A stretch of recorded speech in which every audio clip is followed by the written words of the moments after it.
Welcome to Palais Mermoni.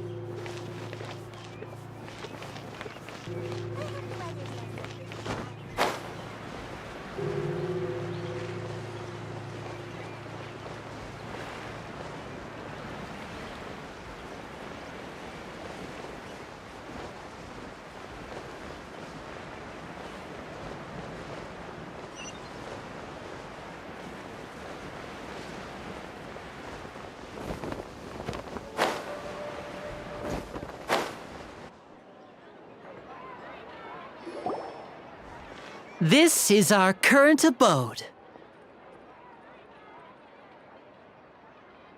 Ah, Fremine, you're home. Where did everyone else go? I have some new friends that I would like to introduce. Oh, they all just went out a moment ago. I see. Everyone is getting busier now that Father will be returning soon. I suppose that can't be helped. Allow me to introduce you to my little brother, Fremine. He is a phenomenal diver. Hello. Nice to meet you! Paimon is Paimon, and this is the Traveler! Oh, you sound very proud to have a diver as a... Linny, could you come here for a moment? What is it, Fremine? Do you have something to tell me?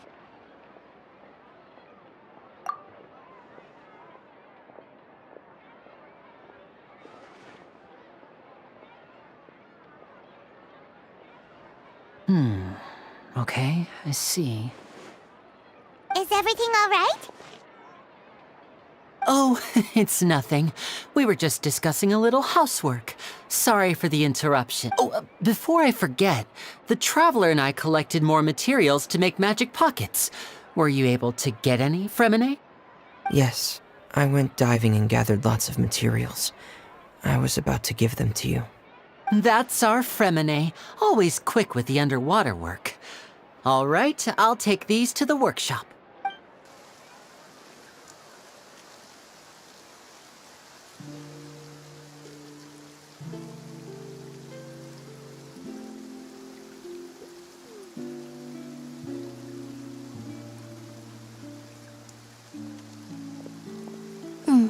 Looks like rain.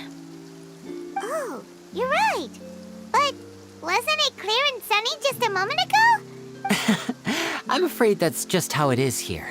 It often rains on days where there are trials being held in the Opera House, but don't worry, it'll clear up soon enough. What's wrong, Fremine? There's a legend about the rain that I tend to believe. It's said that a dragon of water once resided in Fontaine. Though we don't know where the dragon went, every time it weeps, the skies will cloud up and pour out. When I was a child, my mother told me that if I wanted to go outside and play, I should yell toward the sky at the top of my lungs. Hydro Dragon! Hydro Dragon! Don't cry! If it's an elemental dragon, then having the power to make it rain wouldn't be very unusual. Let Paimon try something. Hydro Dragon, don't cry!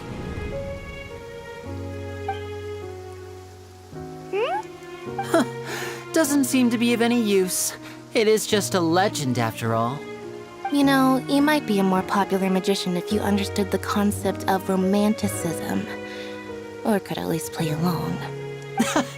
Sorry, it might be because we've never met the Hydro Dragon. Perhaps it can't be comforted by the words of strangers.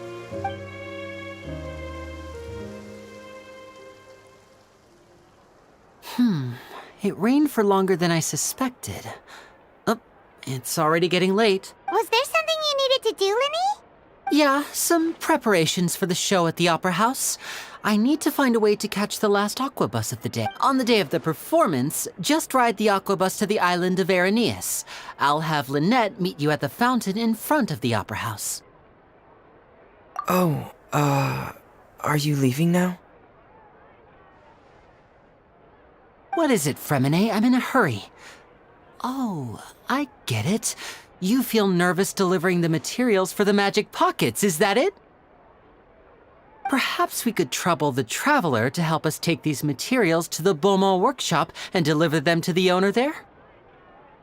I'm afraid that Fremine can be quite introverted, and the boss there tends to be pretty talkative, Fremine has always been a little afraid of her. No trouble at all. Don't worry, we're on the case. Sorry for the inconvenience. I'm quite useless when it comes to such tasks. I'll think of a way to make it up to you. Oh, no need. This will be a walk in the park for us.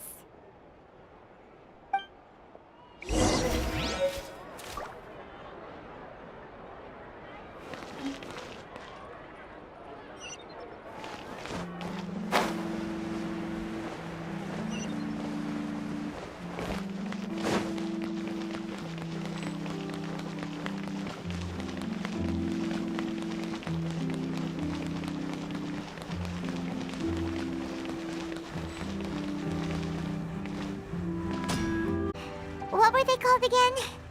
Ah, these must be for magic pockets! I could tell right away. I've already made several orders worth now.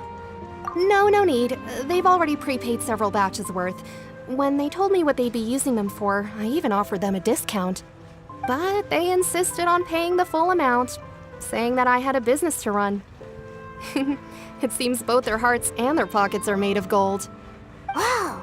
So, is Linny actually loaded? I can't say for sure, but who knows? Maybe there's good money to be made being a magician in Fontaine. Hey! Is this machine what you use to make stuff here? It looks really advanced. Why use your hands when a machine can do the work? It would be a waste not to use the latest technology, and wasting is a kind of crime. But where does a big machine like that get its power from? Well, it's a little complicated. I'm not sure I can put it in layman's terms for you, but basically, everything we usually use here in the city is powered by indemnitium. It's a type of energy that's produced from trials. Huh? How can trials produce energy? Well, I'm not completely sure of all the details myself, but when a trial is in session, the Oratrice Mécanique d'Analyse Cardinale harvests people's belief in justice and converts it into energy to be used all around Fontaine. So that's what its other function is? Paimon heard that the Oratrice was created by the Archon to make judgments, but Paimon still doesn't get it. How could something unreliable like people's beliefs be turned into a stable power source for these machines? Oh, yeah! So that means the Hydro Archon relies on the machine to take the energy created by belief and turn it into power for all of Fontaine, right? Even though I've never heard anyone really put it that way before, it sounds like it makes sense. Besides indemnitium, we have another type of energy called pneumosia. It isn't produced by the power of the Archon, but it is unstable by nature. Even now, it still cannot be widely used by civilians. I thought I'd find you hard at work, but here you are chatting the day away. Since you're already talking, I'm sure you wouldn't mind a few words with me. You again? Didn't I already promise you that I'd have the more I owe to Confrérie of Cabriere by next month? Why are you hounding me now? Yeah, but how do we know that you won't go running off by the end of this month? I want 50% today. Wait, no, 70%. Huh? You... Seems business isn't so great for the workshop. We've already finished our job and delivered the materials. Maybe now's a good time to leave? Hey, hold on! Before you go around trying to collect payments, why don't you settle your own debts first? If Confrérie of Cabriere wants to poach clients from Northland Bank, that's fine. But I'm afraid you still owe the bank a hefty sum of mora. So why don't we work things out between us first, before you get back to your little conversation here? You're from Northland Bank. But we said we'll pay everything we owe next month. Why are you hounding me now? Traveler, Paimon! I didn't think I'd run into you here in Fontaine. What are the chances? We're surprised to see you too! What are you doing here in Fontaine? You didn't want to stay in Snezhnaya? Long story short, I've already been in Fontaine for some time now, and honestly, things have been pretty boring. But it seems that fate brought our paths together today.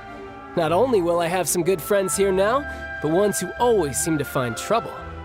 Either way you look at it, It seems things are going to get a lot more interesting now. Pretty sure we'd want to avoid anything that you'd find interesting. Besides, our trip here has gone pretty well so far. Right, Traveler? Hey, you, Northland Bank boy. Aren't you forgetting something? Don't interrupt. It's not often I run into the Traveler like this. Why don't you wait for me over there for a while? You kidding?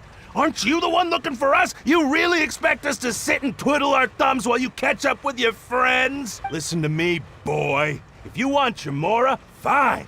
Why don't you come and take it? Hey, I just said not to interrupt. Oh, by the way, Traveler, the last time I took Tonya and Tooser ice fishing, Tooser said, Hey! That's way over the line! All right, boys, let's see who has to pay up now!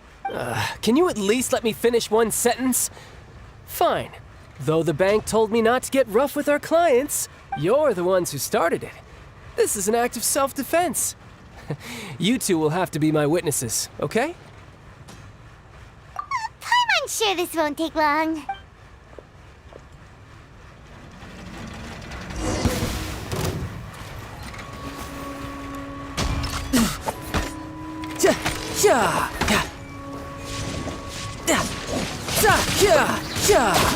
Brace yourself. This is gonna hurt.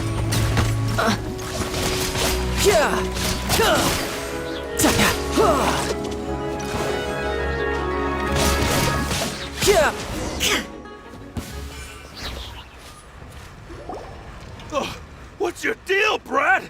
How are you so strong if you're just a staffer from Snezhnaya's Northland Bank? Wait, don't tell me you're... Oh, now you notice. It's a little late, don't you think? Just make sure you understand that you don't mess with Northland Bank. Got it?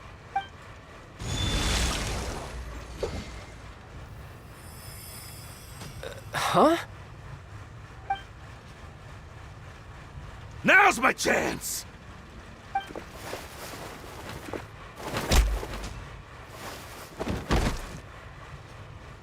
Huh. That was weird.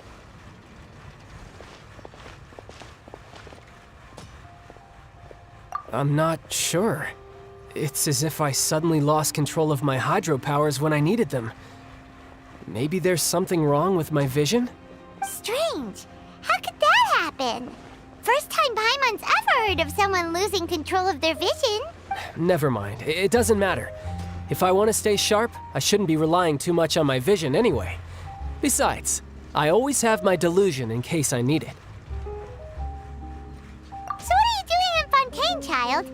I don't see its work for Northland Bank. Well, I guess it's because I've been in a bad mood lately. Huh? What kind of reason is that? Wait, since when do you feel down about anything? I don't know. Maybe I still have a lot to learn about myself. But recently, there seems to be some sort of restless power stirring inside of me. And I don't know why, but every now and then I feel like I'm in a terrible mood.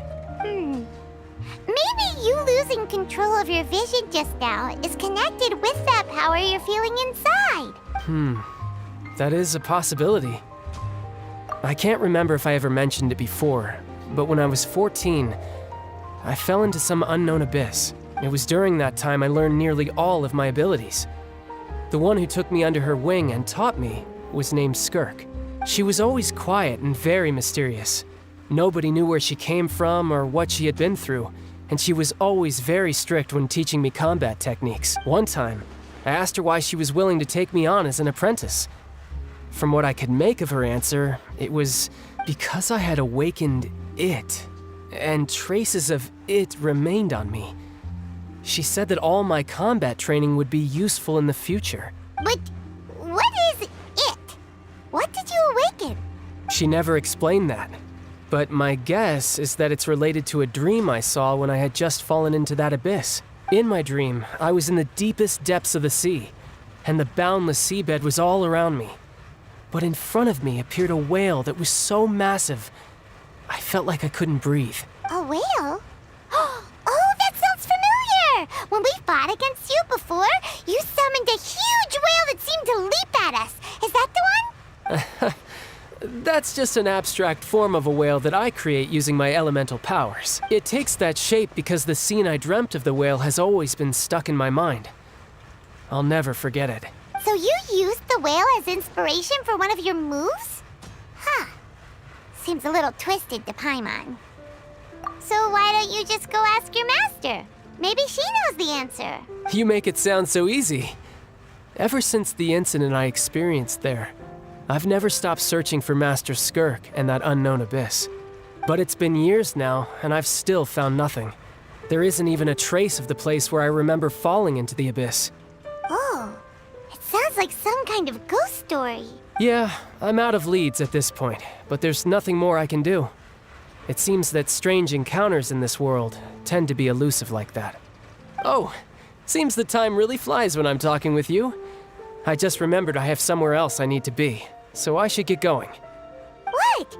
More work for the Northland Bank? No, it's more of a personal appointment. Lately, I've been sparring with some of Fontaine's official champion duelists whenever I'm feeling bored. Official champion duelist? You mean it's... Yep. In Fontaine, before a criminal goes to court, they're given one chance to defend their honor by requesting a duel with an official champion duelist. The champion duelists are all-powerful fighters selected from among the nation's best. And the duel itself is a no-holds-barred fight with no specified stopping point. So engaging in such a duel is regarded as a symbol of defending your honor. If a criminal manages to win the duel, they'll be acquitted. But if they lose, they'll have no choice but to stand trial. And the worst-case scenario is that you're simply killed in the duel. Though it's rumored that Fontaine has a death penalty, from what I can tell, no one has ever been officially sentenced to death. So really, the only people who opt to duel are those who have suffered a grave injustice in being accused, or those who greatly value their honor. Otherwise, why gamble with your life? So, do many people actually get out of their trials by winning the duel? Apparently, it's exceedingly rare for anyone to actually win.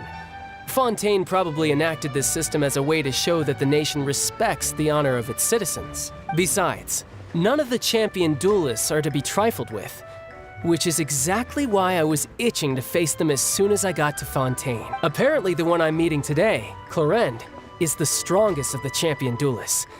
I had been asking her for some time before she finally agreed to face me today. Well, that's child for ya. Paimon feels like we heard that name somewhere before. Clorinde. Huh. Oh, before I forget, I want you to have this. Huh? Your vision? You're seriously just giving it away? I'm just worried that it could become uncontrollable again. I'd be pretty upset if it got in the way of my duel, so I think I'll be better off without it for now. Besides, I just need you to hold on to it for a short while. I'll come retrieve it when I have some time later. Paimon knows what you're up to. You just want an excuse to come talk to us again, don't you? Whatever gave you that idea? I'll be in touch later. That sneaky guy. He said he's been feeling down lately, but he seemed the same as ever to Paimon. Well, since we don't have much to do for now, we might as well walk around and see the city before Lenny's performance.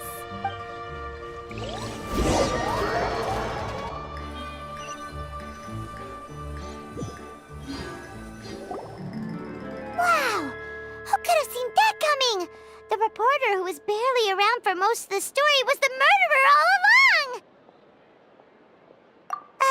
Sorry. Paimon was just surprised, that's all. Whew. Paimon never saw that twist coming. The murder mystery novels here are amazed. The whodunits here in Fontaine are a lot different than the light novels you see from Yai Publishing House. Both have their merits, but Paimon thinks this style of novels are more, well, novel. It's so exciting to reach the moment when the mystery is uncovered, especially in the one Paimon was just reading. You should buy a copy and read it too. Oh, sorry about that. Paimon will be more careful next time. Hey, shouldn't we be heading to the Opera House to see Lenny's performance soon? It's almost time for the show to start, so we should get going. Lenny said that the Opera House is on Aranias, so let's go ride the Aquabus.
I don't know why you always feel the need to ask so much. I'll be happy as long as our child is healthy and lives a peaceful life. I guess if they're our kid, then there's no doubt they'll turn out smart. Maybe this is one of the customs in Fontaine. There sure are a lot of couples here. Vache. What's wrong? Vache. Vache.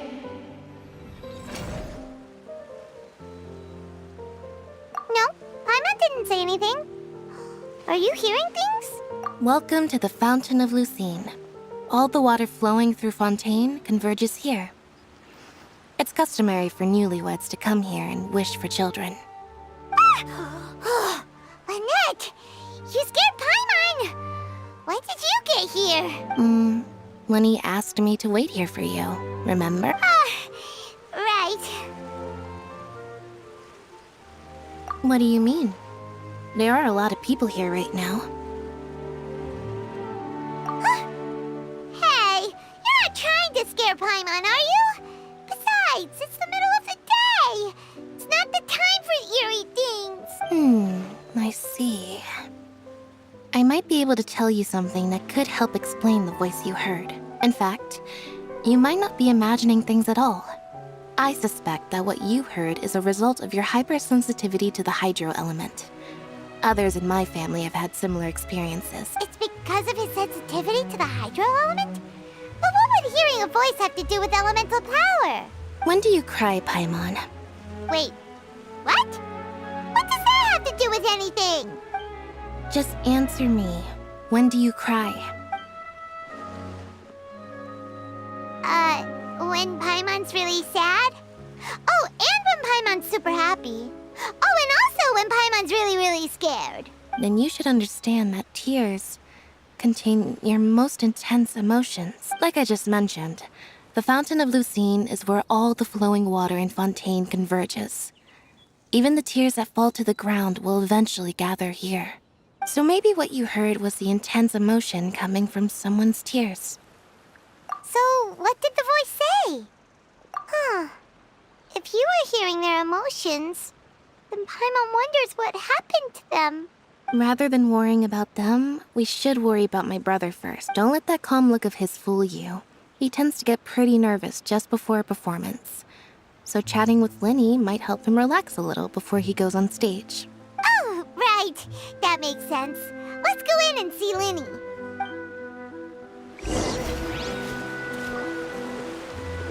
I wonder where he comes from?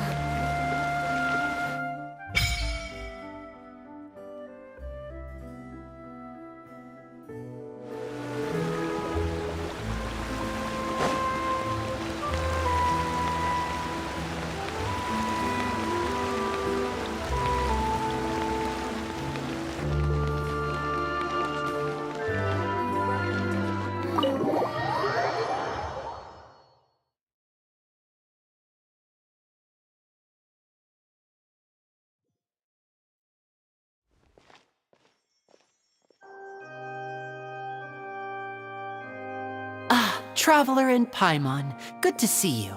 I knew you two would come. Are you kidding? We wouldn't miss it for the world. We've been looking forward to it. I can tell, judging by how early you've arrived. But you're actually right on time. The audience still hasn't started entering the venue yet, which means now is the perfect chance for us to take you to the best seats in the house. Wait just a moment, I'll fetch the tickets.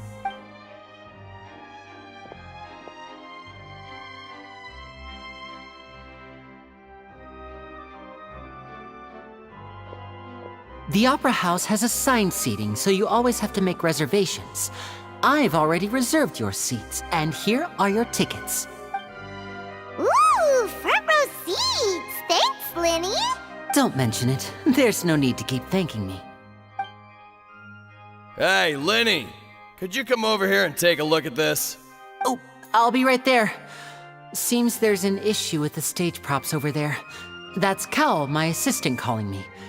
Yeah, we'll just go to our seats. You go ahead, Linny.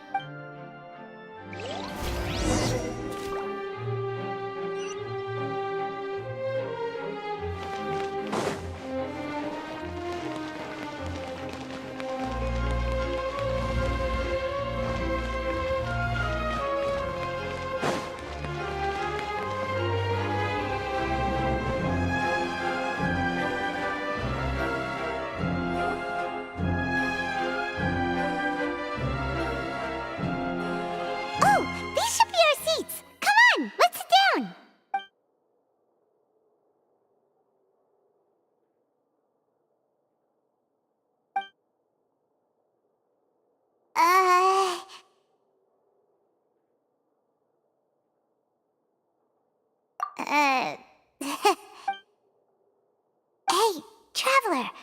Maybe we should strike up a conversation with the person next to us. Since we're sitting together and the rest of the place is practically empty still, it's kinda awkward if we don't say anything. You little... Of course you put this on Paimon! Excuse me, I did not realize you felt awkward. I am terribly sorry. I would be perfectly happy to chat with you if that is what you would like. Oh, so you heard all of that, did ya? Boy, you sure have good ears. Paimon thought she was keeping her voice down. Wait, that's not it. Paimon's sorry. Paimon's the one who was being rude, talking under her breath like that. So let's talk, but, what should we talk about? Oh, Paimon's got it. You're also here early and sitting in the front. Are you a friend of Linny's too? A friend, you say? Well, if Mr. Linny would like to be my friend, I would be more than happy to reciprocate. Oh, so you're not friends with Linny then? Oh, this is getting more awkward by the second. Paimon nearly forgot to make her introduction. Nice to meet you. Paimon is Paimon, and this is the Traveler. We just arrived in Fontaine. It is an honor to meet you two. I have heard of your deeds across Tevat, and as required by proper etiquette, I will also introduce myself. Oh, Monsieur Nervillet. What an honor it is to have you here to see my show. Ah, Mr. Linny. I should say it is in fact an honor for me to see your performance in person. Wait, Nervillet? I saw you all chatting just now, but it seems you still don't know who Monsieur Nervillet is. Allow me to introduce you to Fontaine's Chief Justice. That seat is always reserved for him. It wouldn't be too much to say that he's the symbol of justice and honesty here in Fontaine. Whoa! Sorry for being so rude just now. Paimon had no idea you were such an important person. No offense taken. Being Chief Justice is merely what I do for work. Nearly every person has their usual reserved seat, so I'm not so special, really. And by the way, I should probably let you know, even though I would prefer not to. There's someone sitting up there in the VIP seats that has been striking a pose for quite a while now. I believe she is trying to give you a most elegant and impressive first impression. So I think you should take notice of her sooner rather than later, otherwise she may become flustered.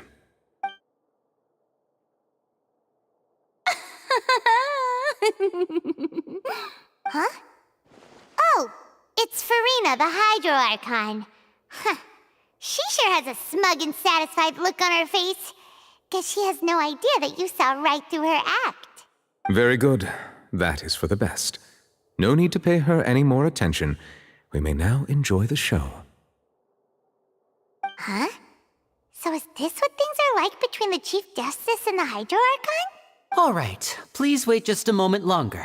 I've pretty much finished my preparations, and the performance will start as soon as the audience has made their way to their seat. Yay! The show's finally about to start! Paimon can hardly wait! Paimon's never seen a real live magic show before!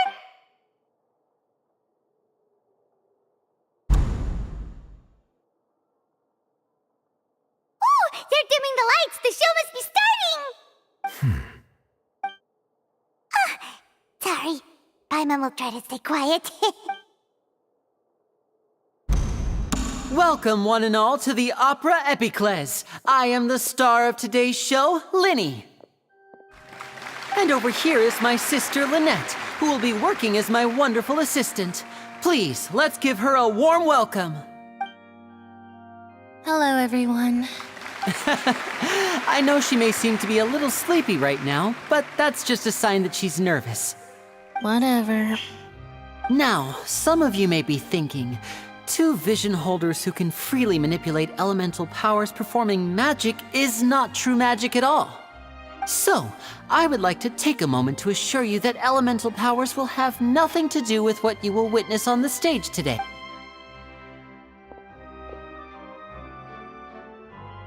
Both Lynette and myself have removed our visions for the show.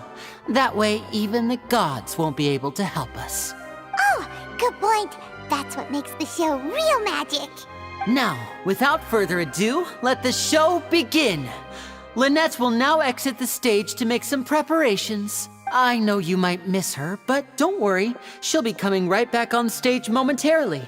Perhaps in an unexpected way. I'm sure. Oh, and before I forget, there's one more thing I should say. You never know what can happen in the blink of an eye.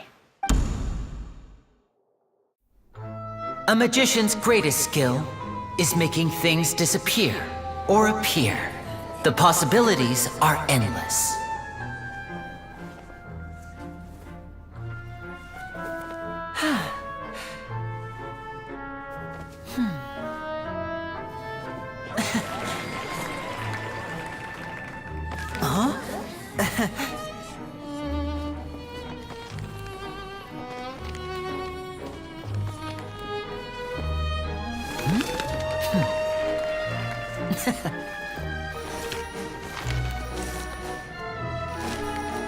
But this isn't what you came for. These little tricks, you've seen them all before. So it's time for something truly extraordinary, don't you think? This one's a little tricky.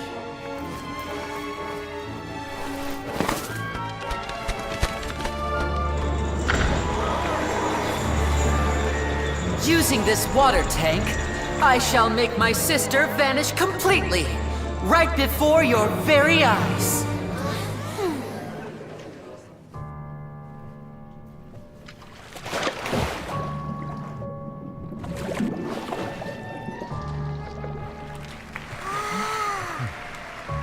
It's actually quite simple. She'll just turn into air bubbles and float right out of the top.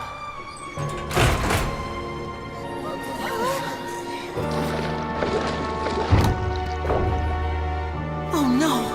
I told them to check all the props carefully. With the lid on, even air can't escape. An amateur magician would be getting very nervous right around now.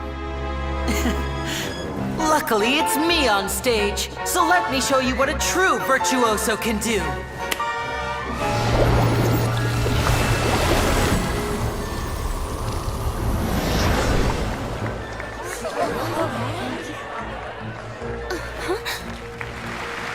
Lynette, are you still there? Don't go too far. We don't want to use up all our magic. Hi, I'm back. Uh-huh.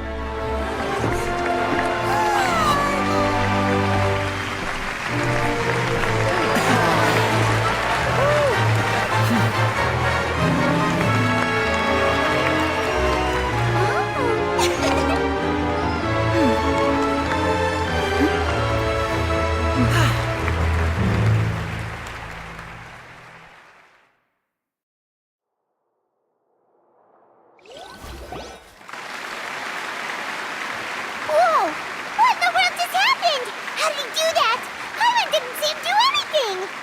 Wasn't Lynette inside the water tank? How did she disappear and then reappear out of nowhere? If we could see easily through his tricks, then that would mean that his skills are still lacking.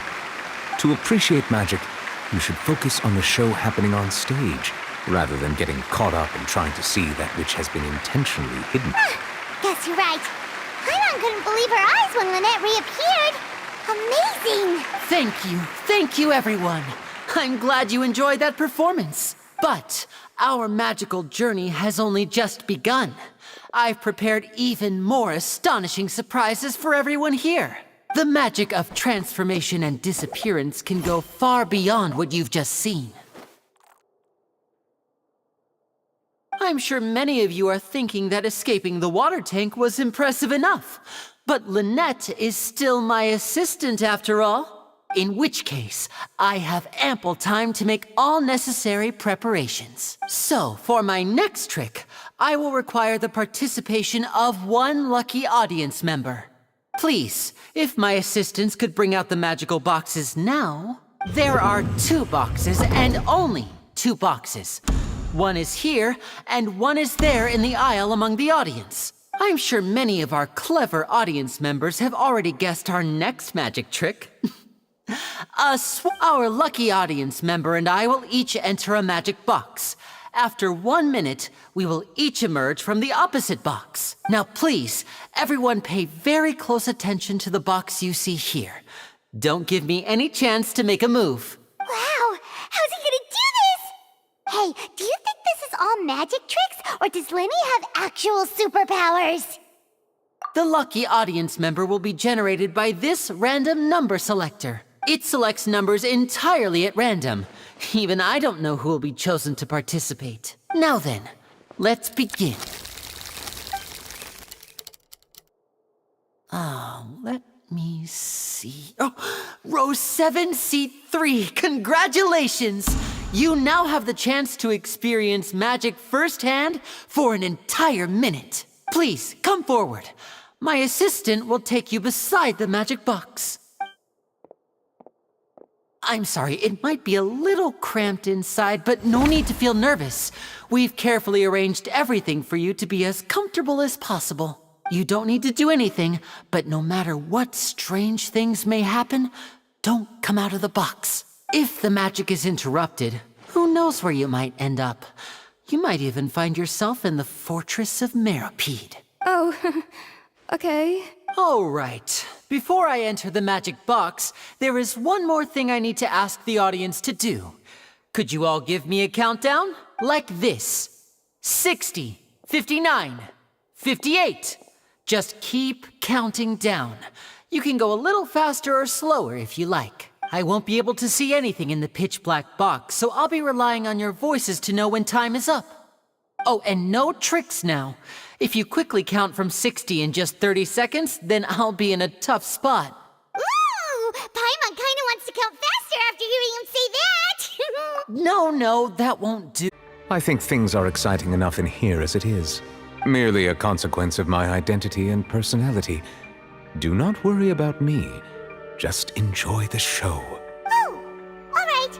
You look so serious is that Paimon thought you might be feeling uncomfortable or something. 40! 39! 38! Mr. Linney, are you all right in there? Is everything ready? Yes, I'm fine, I'm just double-checking the direction of the magic.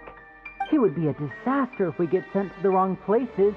For example, Even though he's saying that, Lenny doesn't seem nervous at all. What was that noise? Did you hear it too? Not sure. Anyway, it doesn't seem like anyone's worried about it. 25! 24! What's wrong, Mr. Linney? I can still hear you moving in there. I seem to have accidentally knocked over a decoration. I'm trying to fix it, but it's pitch black in here. I can't tell left from right. Never mind the decorations. There's no time for that. The show is what's important. No, that's unacceptable. I want my show to be perfect. Don't worry, we still have 20 seconds. Hear them counting? 19! 18! It seems things aren't quite going. It feels like you're all starting to count faster, but that's all right. I know it can be tiring to do such a long countdown. 10 seconds and change is still plenty of time. 10! Almost there now. 8! Swapping two people is harder work than you might think. Even a master magician like me can't guarantee I'll get it right the first time. Hey, wait! Is this the back one? I can't tell. They both look the same inside. Huh? No, that's not it. I'll try again. 7! Hey, slow down! Honestly! 5! 4! 3! Whoops! That doesn't count! 0!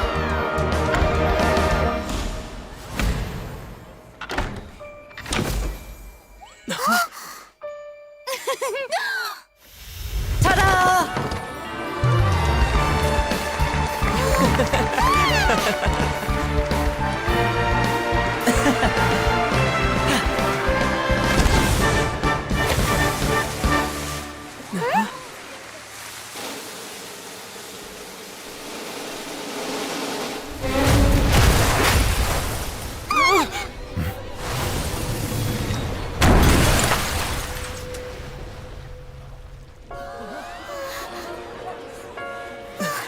What happened?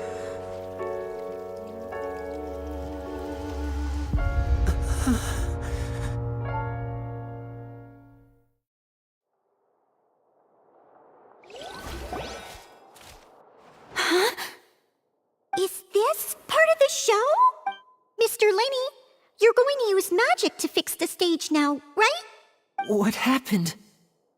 Oh no. Maybe this isn't part of the show. The girl was still in that box, right? This performance is over. Medical staff with me. Guards, secure the scene and detain all the performers. Seal the exits.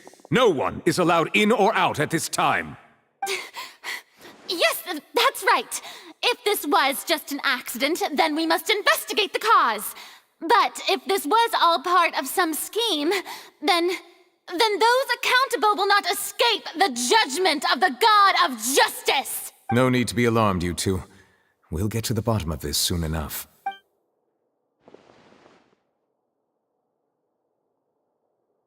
Unfortunately, the person who is in the magic box has been pronounced dead. His name was Cowell, one of the assistants in Linny's magic troupe.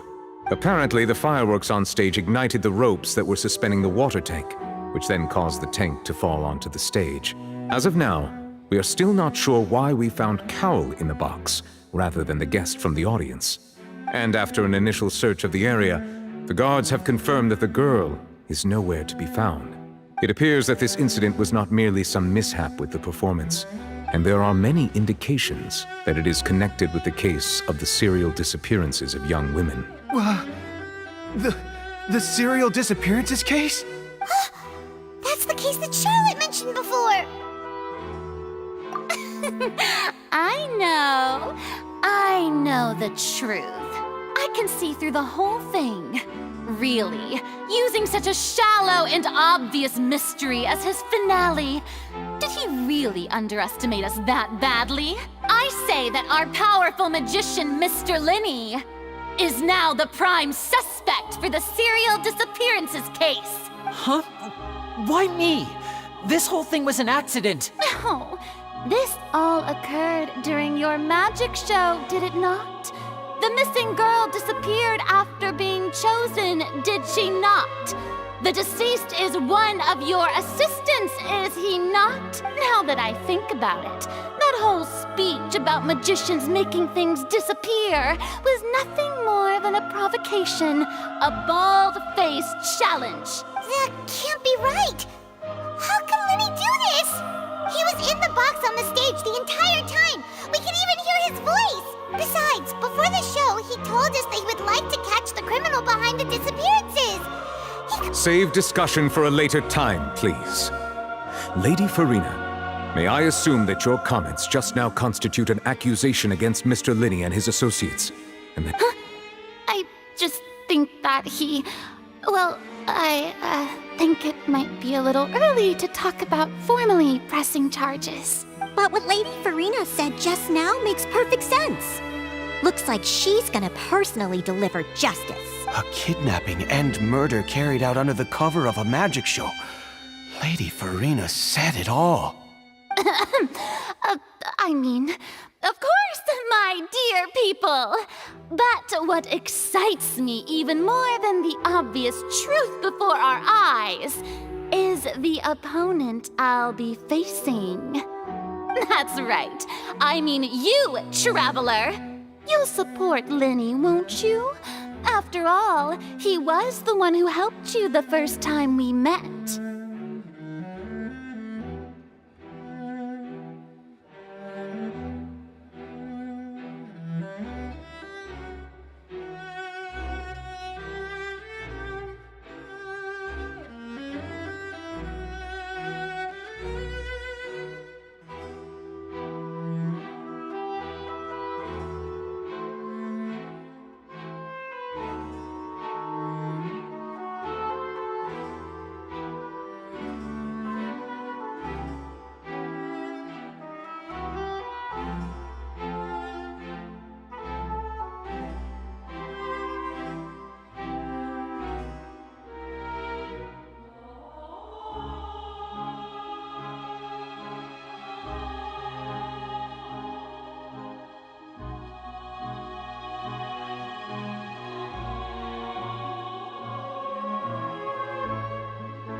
no problem at all.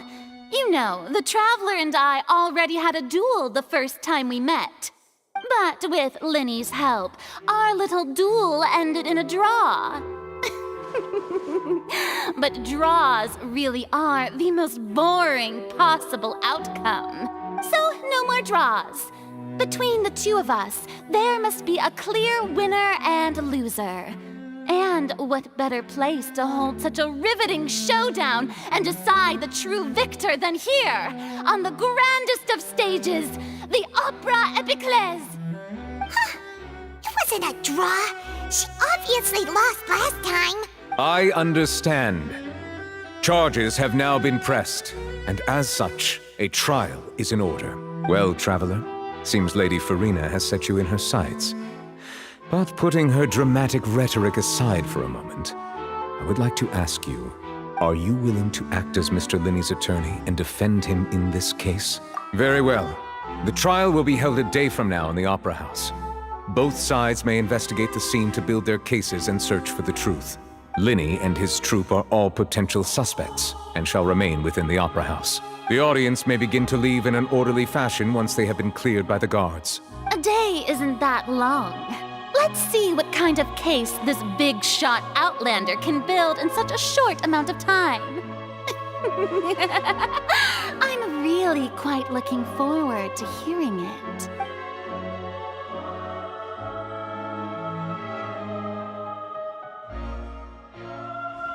Linny! Sorry about everything that happened just now. Were you frightened? Of course! Who wouldn't be scared after witnessing an accident like that? Yeah, I'm a little shaken up myself. How could this happen? And poor Cal. I know you already claimed that you would defend me, but now it's just us talking. I understand. Even I'm not sure what happened, so I can only imagine how difficult it is for you to grasp the situation. I'm sure everyone sees me as the biggest suspect at this point. But if you ask me, the whole thing is mysteries layered upon mysteries, such that all that's left is confusion. I don't know whether what happened there on the stage was purely an accident or not, and I don't know why poor Cal was in the box. As for how that girl chosen from the audience could suddenly disappear, I'm afraid I don't have any answers either. If someone tampered with my performance, then we need to figure out what they did. Even a skilled and knowledgeable magician like myself couldn't pull all that off in just 1 minute. Which is precisely why we need to investigate. As this book says, the impossible could not have happened. Whatever happened must have been that which is possible.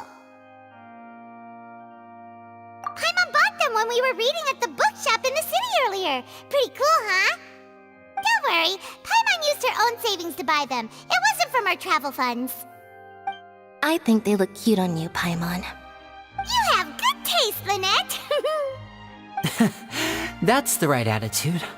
Feeling depressed isn't going to help me now. I need to get back to my normal self. But with the guards watching our every move, it's going to be especially difficult for Lynette and I to prove our own innocence. Good thing you agreed to be our attorneys. Thanks for that. We'll be counting on you. Yes, thank you so much. Yeah, just leave it there. As a magician, our magic show is a work of art. We've poured countless hours and spared no effort in perfecting it.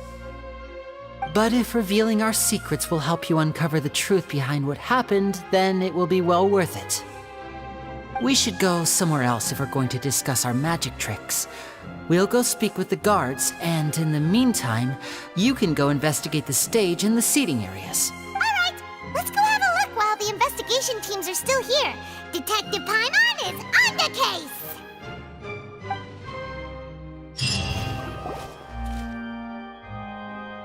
Hello, officer. How's the investigation going?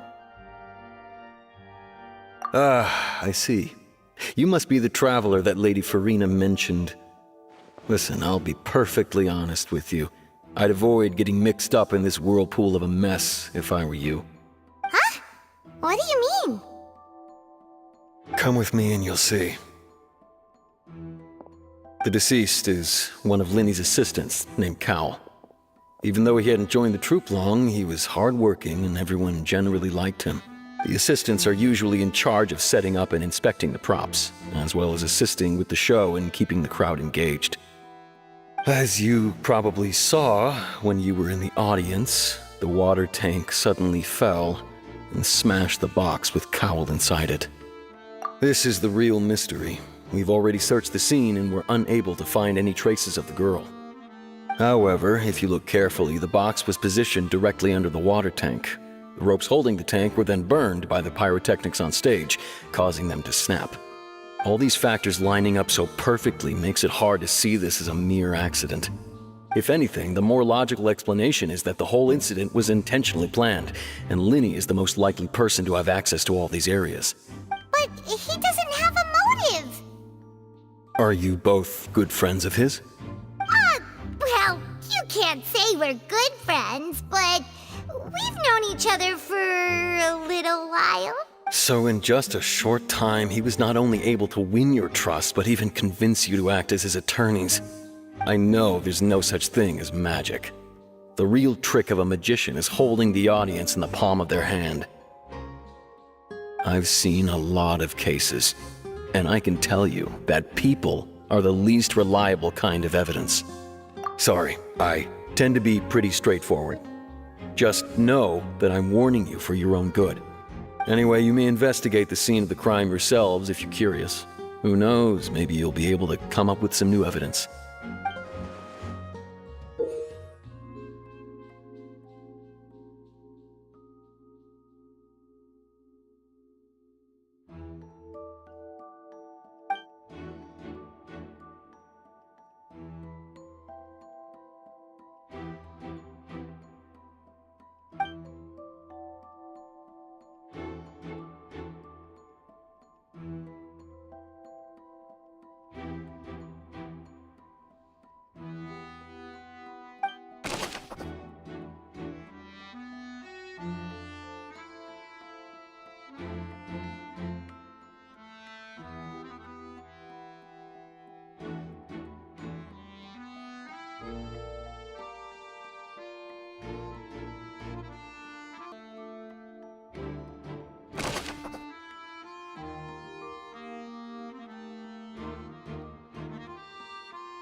So this is the rope that broke and caused the water tank to fall.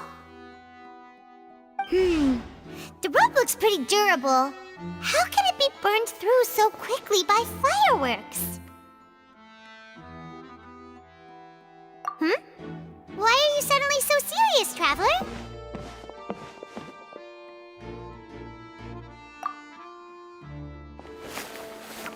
Whoa! Look! This bit is made from different material! Most of it was burned away, but there's still a little bit of it left.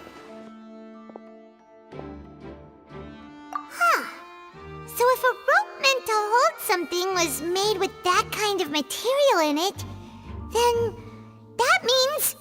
Wait, why don't you write all this down? Let's take notes.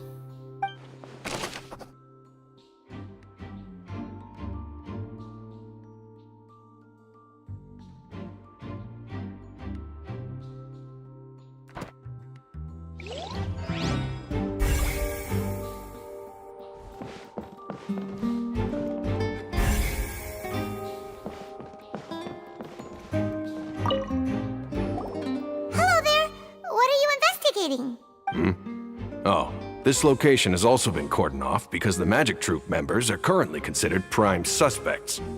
The investigation team is still collecting evidence. The seats were all booked in advance, so we were able to deduce the missing woman's identity by checking the guest list. Sure, it's not like this is confidential information. We will publish it later anyway when we petition the public to help us find the missing person. Her name is Halsey. She's a painter from Fontaine who's made a bit of a name for herself. Apparently, she wasn't a regular at the Opera House, but she'd been feeling some pressure with her work lately, which made her decide to come see the magic show. The Magic Troop members all claim not to know her, and we have looked into her social connections. It seems that she has no personal grievances or conflicts of interest with the suspects. Simply put, she wasn't related to the Magic Troop at all, which matches the features of the previous serial disappearances. Were the victims of previous cases also chosen at random? That's how it seems to us, in any case. Apart from the fact that they were all young women of around the same age range, there really weren't any other connections between them. Okay then. No need to be so formal. If you do happen to see the missing girl, please be sure to contact us. It is of utmost importance that we get to the bottom of these disappearances.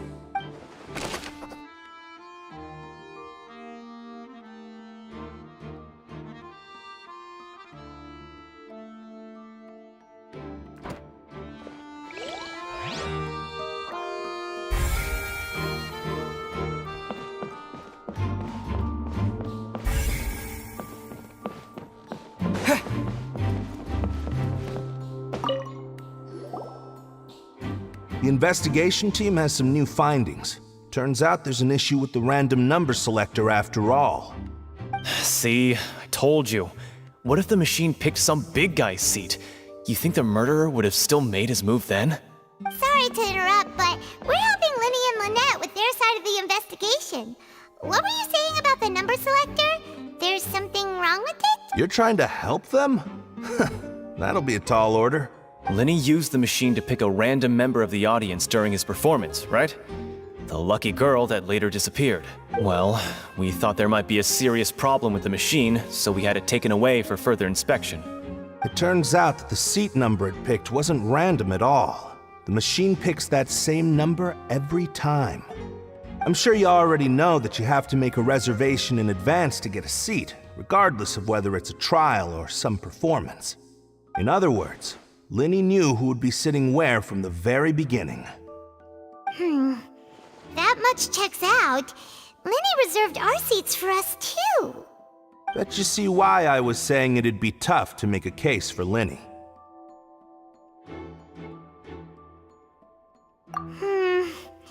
Even though it's bad for Linny's case, whoever the murderer was, this rope, people needed to register. Why would it be him? How strange, gosh.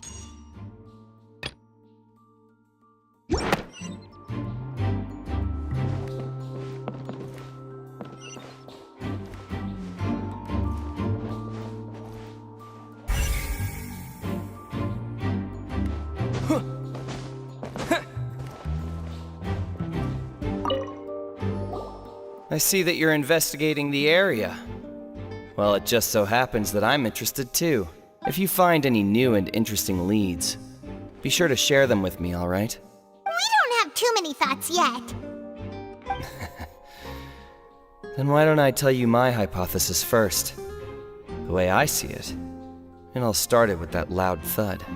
The thud? Oh, you mean the sound that happened during the countdown? Yes, exactly. It wasn't terribly loud, but I suspect that most people heard it. It's just that everyone was awaiting the results of Linny's trick with bated breath. so no one paid it much mind. But now that the incident has happened, the thud has become an important clue. That makes sense. So, what do you make of it? I'm of the opinion that it may have been the sound of Linny's accomplice. Lynette, perhaps. Jumping atop the water tank or something like that. And when the pyrotechnics went off, she cut the rope, sending the water tank crashing down. But wasn't the noise we heard too loud for that? Perhaps the balance wasn't right, leading to a particularly rough landing. Oh, that's true. I suppose I must reconsider. That does remind Paimon, though. What was with that sound?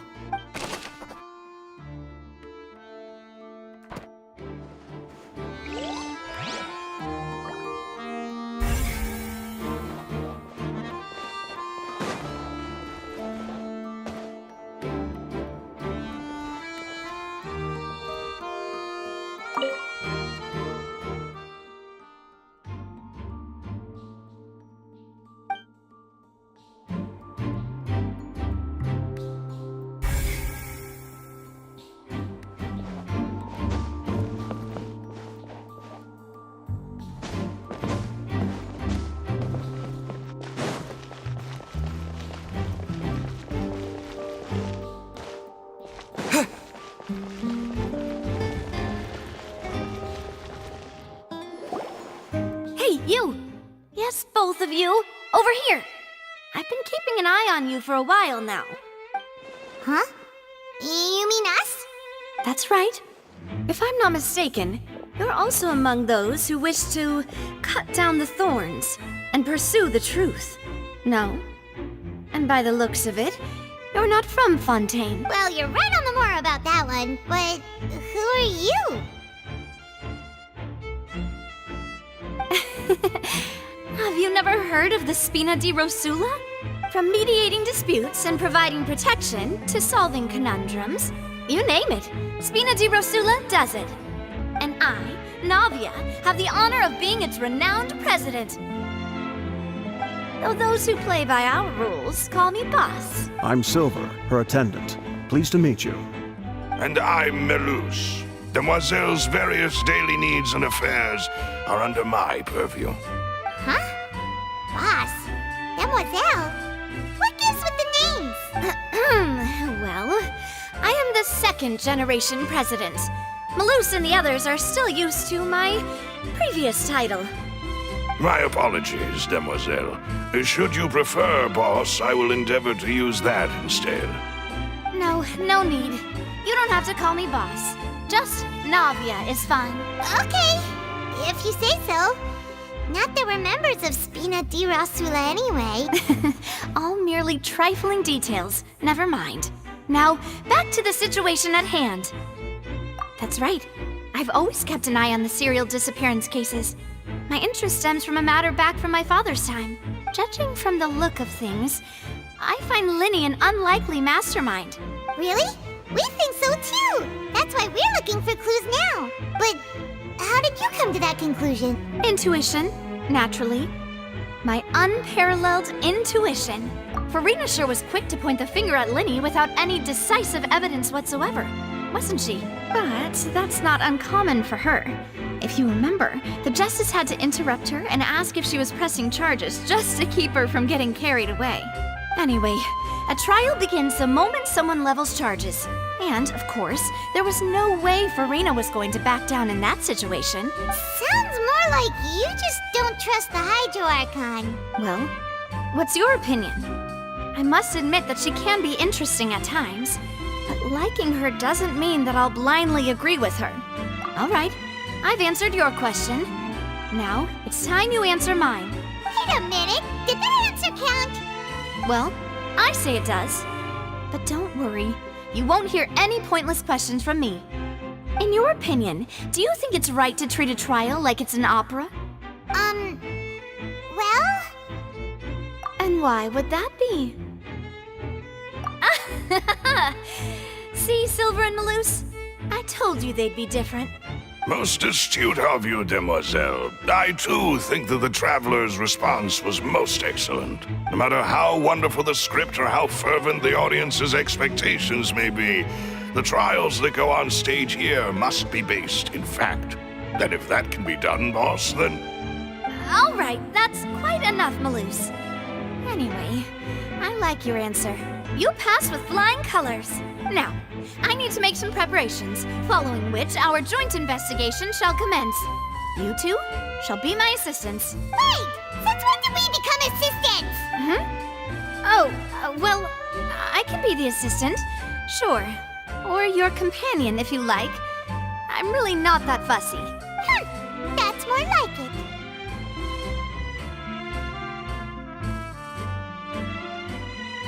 Far be it from me to brag, but I believe that Demoiselle's intuition will be instrumental in uncovering the truth. You wish to save a friend from false accusations, and we wish to unravel the disappearances.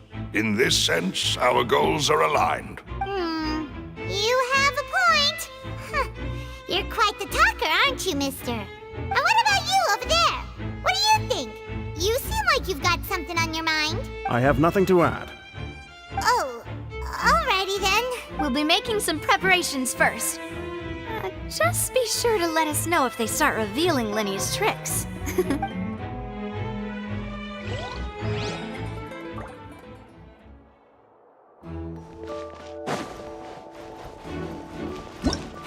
would it be? We all heard that noise, didn't we?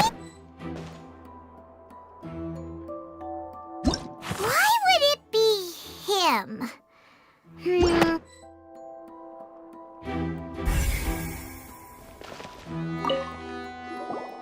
Sorry, but no one can freely enter or exit the Opera House at the moment. If you wish to leave, you must register your identity with us first. No, we're not leaving. We're representing Linny and Lynette as attorneys, so we're investigating the case. Were you always guarding this entrance? Yes. After the Chief Justice gave the order, everyone coming in or out must undergo a strict inspection. So, the missing girl couldn't have left from here. At least, not from that point on. I doubt there was much opportunity then, either. How can you be so sure? Well, because I was in charge of security near the entrance at that time. I couldn't see Linny's performance from here, which was quite a shame. Just my luck. But still, I did not abandon my post, and I stayed put no matter how loud the applause was. If someone had so much as even approached the door, I would have noticed it, let alone if they had tried to leave. We Melusines are good at that sort of thing, you know. So, it's safe to say the girl couldn't have left through here. All right, thank you for your help. This will be useful info.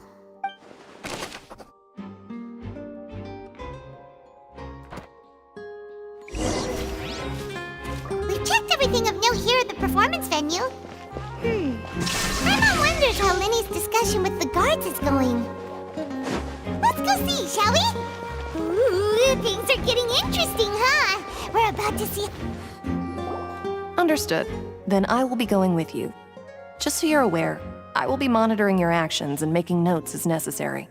Very good. Thanks for being so agreeable. I'd pull a rose out of my hat as a gift for you if I could. You may spare the pleasantries. I'm just doing my job. You've arrived. Who's this? Me?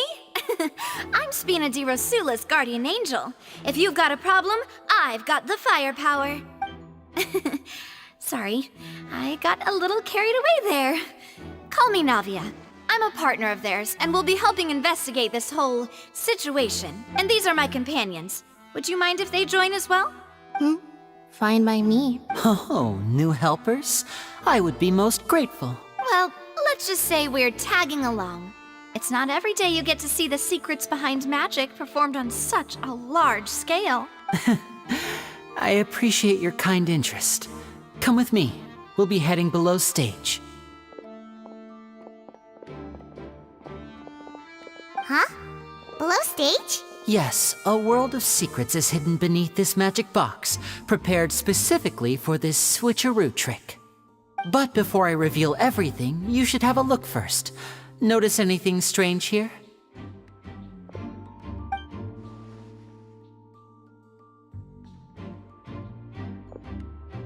I'm not trying to be dramatic. Remembering the details of a trick will help you understand the methods used to perform it more easily. Huh. Weren't there balloons and other decorations here? Where did all that go? Ah, good eye. That said, you're still far from discovering the answer. The back? You mean the inside of the door? What's different about it? Paimon didn't notice anything. Very good indeed. I thought you might not be able to catch that, given that you were sitting in the first row. The back of this door was patterned. Those patterns are now gone, replaced by a smooth wooden board. So, if you put 2 and 2 together, what do you get? Exactly. All right, let's go. I'll tell you how it works as we head down. Oh, so there was a passageway under the magic box! I knew you'd figure out most of it as soon as you saw this place. The 2 magic boxes are positioned right above the 2 entrances of the tunnel.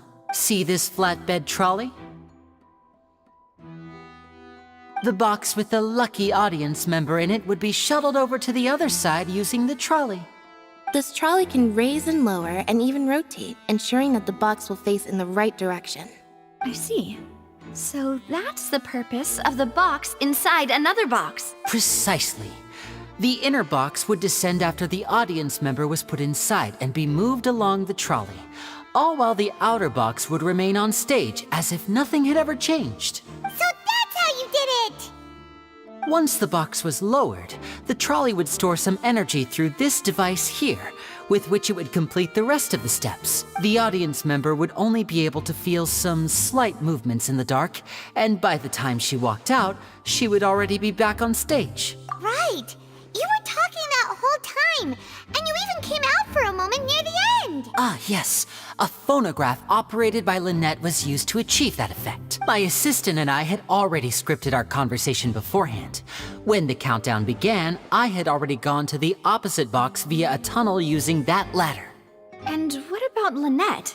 Where was she? I was in the mezzanine space in the back of the box. Oh, interesting! That's how we were able to coordinate Linny's lines with the assistant. And, by the way, I was the one who walked out of the box at the end. I mean, we are twins. All it takes is a change of clothes and no one can tell who's who. And that's my favorite part of this trick. Only Lynette and I can perform it. So that's how it all worked! Wow! Every detail you revealed was more amazing than the last! Lynette would briefly walk out of the box and then go back in, jumping into the tunnel and escaping before the box on the trolley could finish ascending. And then I walk out of the other box in the audience area, and the trick would be complete. The operative word here being would, but as you saw, Cal was in the box, not our audience member. She, on the other hand, mysteriously vanished. We really don't know how that happened. If not for that interlude, this would have been an astonishing trick. I probably never would have figured out how you pulled it off. And yet, to think that someone was able to use this magic trick to commit a crime. Could we have a look around? I think we can come up with some more leads. This is the scene of the crime, so Linny and Lynette are not permitted to stay here. I'll escort them back up. Yes, of course. No need to be so strict now. I won't disappear into thin air, you know. Thanks, everyone.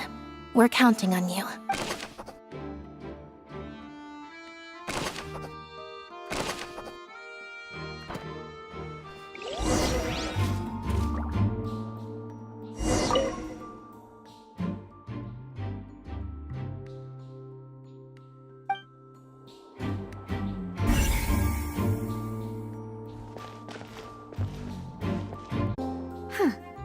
What's this? Looks like a hook tied to the end of a rope. Huh? There's all kinds of odds and ends here. Perhaps it was a prop for a different trick. But why would it have been left here? Whatever it is, let's make a note of it first.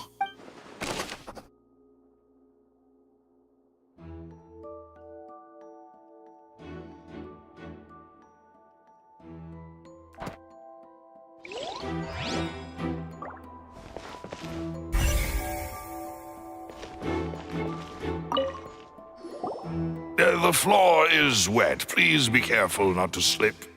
Speaking of which, why would there be water here? Oh, Paimon knows!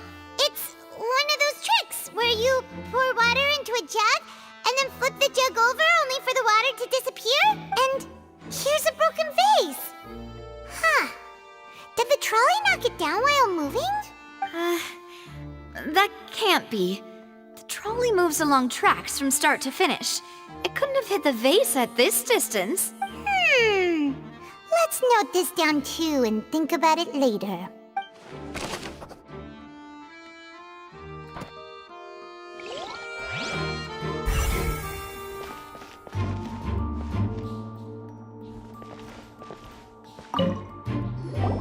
Oh, these are the clothes that the lady chosen from the audience was wearing, right? Her clothes are here, but she's nowhere to be found.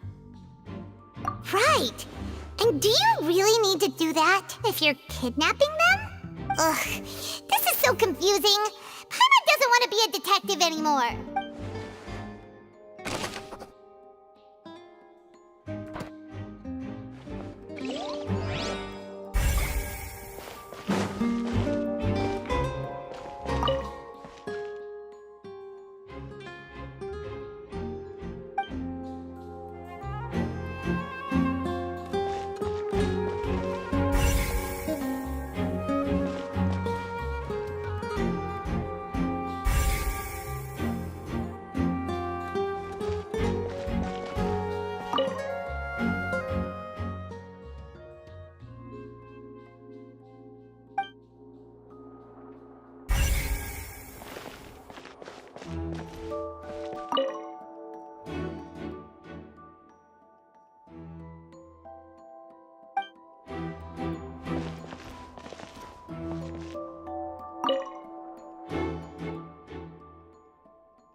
What is this place? It seems someone could fit through here. Huh. Could this have been the suspect's escape route? Alone, perhaps. But if they had to pull another person with them, this space would be too narrow. But there are no other ways in or out of here. Oh, you're right! Let Paimon write that down.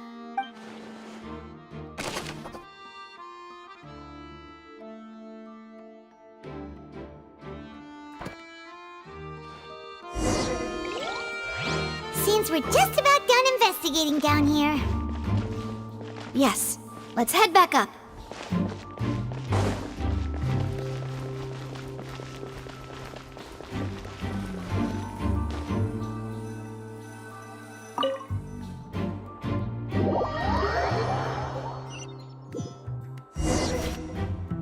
Well, we've ascertained the state of the crime scene. Let's find a place to sort out our findings once Malus returns. Seems to me that there are several things that don't add up here. Apologies for the wait, demoiselle. So, what did the guards say? Did the criminal escape through the vent? They believe the odds of that are very low, since the vent leads to the Opera House's basement. The guards have checked the area carefully. No one left through the basement during the performance or after the incident, and no one was found hiding there. So the tunnels become like a secret chamber then! You know, like the kind you usually see in novels! The plot thickens. Halsey's disappearance and Cowell's death are both quite inexplicable. No wonder Farina was so confident in her accusation. All the current evidence points toward Linny and Lynette. In other words, the charges are very likely to be upheld unless we make some considerable progress. Charges and then trial. So if the charges are upheld, they'll announce a sentence? That's right. This is how a trial goes in the Opera House. During the proceedings, the Chief Justice and the Oratrice will hear statements from both sides. That's right. This is how indemnitium is produced. The statements from both sides, the defenses from attorneys, witness testimonies, and even the audience's emotions will all be projected on the Oratrice. To put it simply, it's as if the Oratrice has its own will, and is a judge in its own right. This also precludes any kind of favoritism on the part of the Chief Justice. Not that this has ever happened anyway. Once both sides have finished speaking, the Chief Justice will make his final decision. This, too, will be used by the Oratrice as a reference. Then, finally, the Oratrice will be consulted by officials. The result it returns is the will of justice itself. Huh? So that machine is the one that actually decides? Paimon thought Noirceur called the shots. In practice, there is very little difference. Both have always come to the same judgment. Which is why people have great faith in the Chief Justice. Ah, yes, the guards also asked me to convey that none of us will be allowed to leave this place before the trial. Huh? Why? Because we've chosen to act as the twins' proxies. That makes us persons related to the case. They're concerned that we might be colluding with outside parties, or that we might find outside help to disrupt the case. And even if that were not so, it could prove problematic if we happen to spread key information about the case ahead of time. I'm ready to break out at any time. Whoa! There's no need for that! Paimon thinks they have a point. That said, are they providing food? Of course. I just hope you don't mind the lack of options. I'm afraid that catering to all tastes is not in the cards, nor is any guarantee of balanced nutrition. In that case, let's just sort out our findings together here. Pity. I was hoping to take you to try some of Fontaine's famous desserts, too. I mean, what better way to properly think through our findings than over some tea and sweets? Huh. Breaking out suddenly doesn't seem like such a bad idea after all. Just kidding! Just kidding! Paimon will still do her best, even if there are no snacks. What do you mean, no snacks? Of course we'll have snacks. If we cannot buy some, then we'll simply make some. Huh? Here? But how? Understood, Demoiselle. Everyone, please come with me.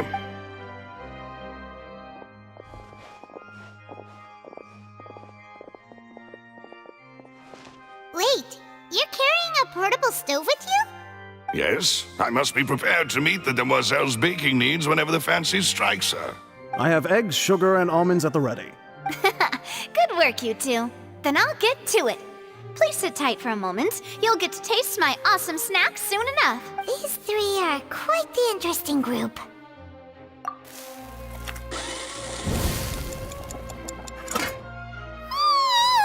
And Paimon thought it smelled good while it was still in the oven.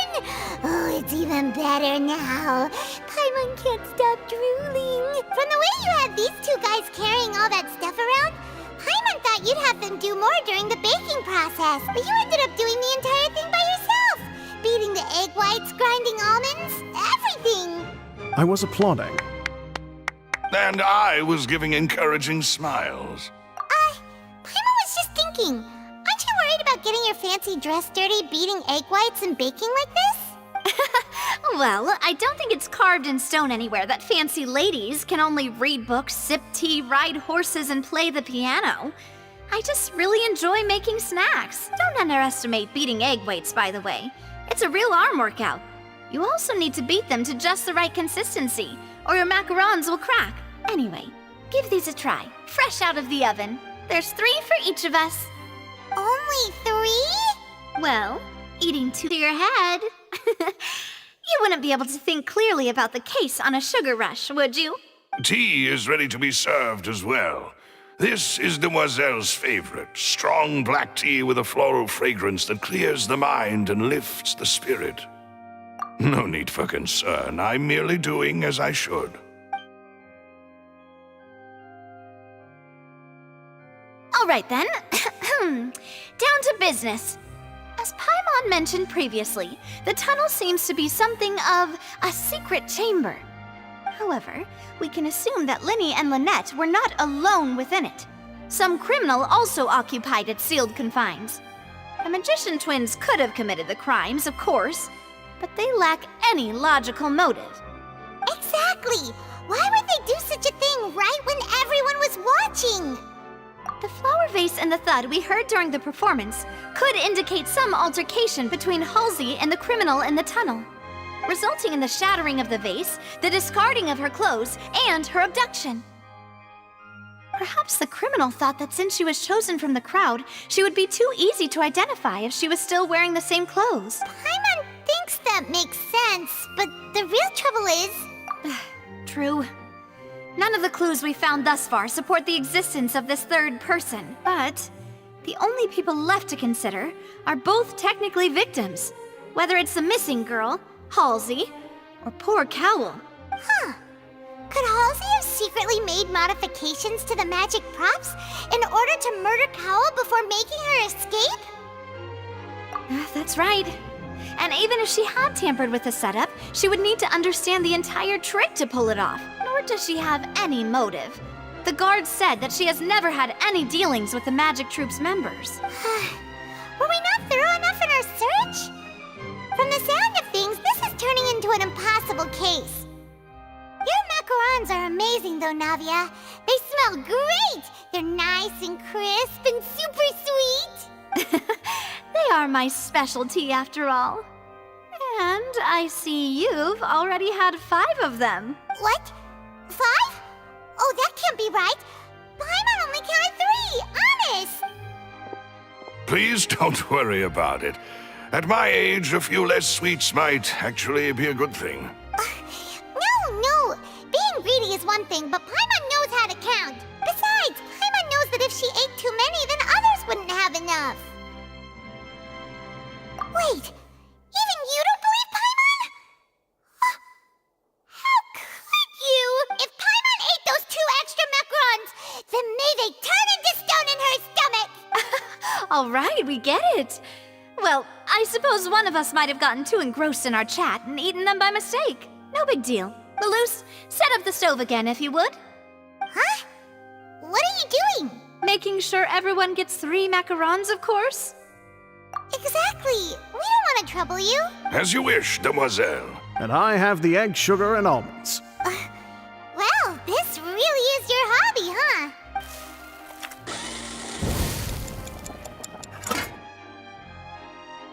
Well, that's it for snack time. I'm going to have another look around the area. I don't know what we're looking for yet, but we've still got some time. As attorneys, I suggest the 2 of you think the case over again. It would be awkward if you got all tongue-tied on stage during the trial. All right, thanks for your help and for the snacks. It was nothing. A small task for the Spina di Rosula. Silver, Malus, it's time to go. I'll be back if I find anything new.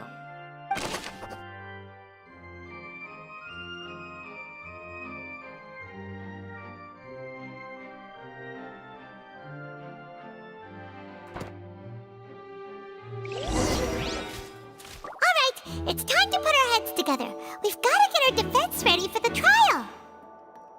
Oh, it's probably gonna be a long and difficult case. There's no point in worrying about that now. We just need to prepare. Here, take Paimon's notes. They should help you review the situation.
Do?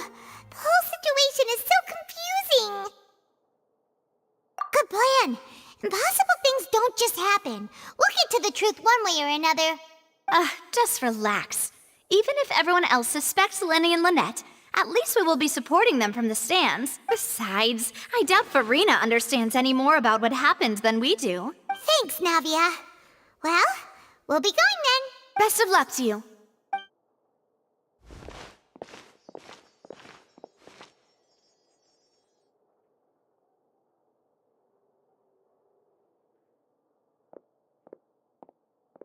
Ah, finally, you're back.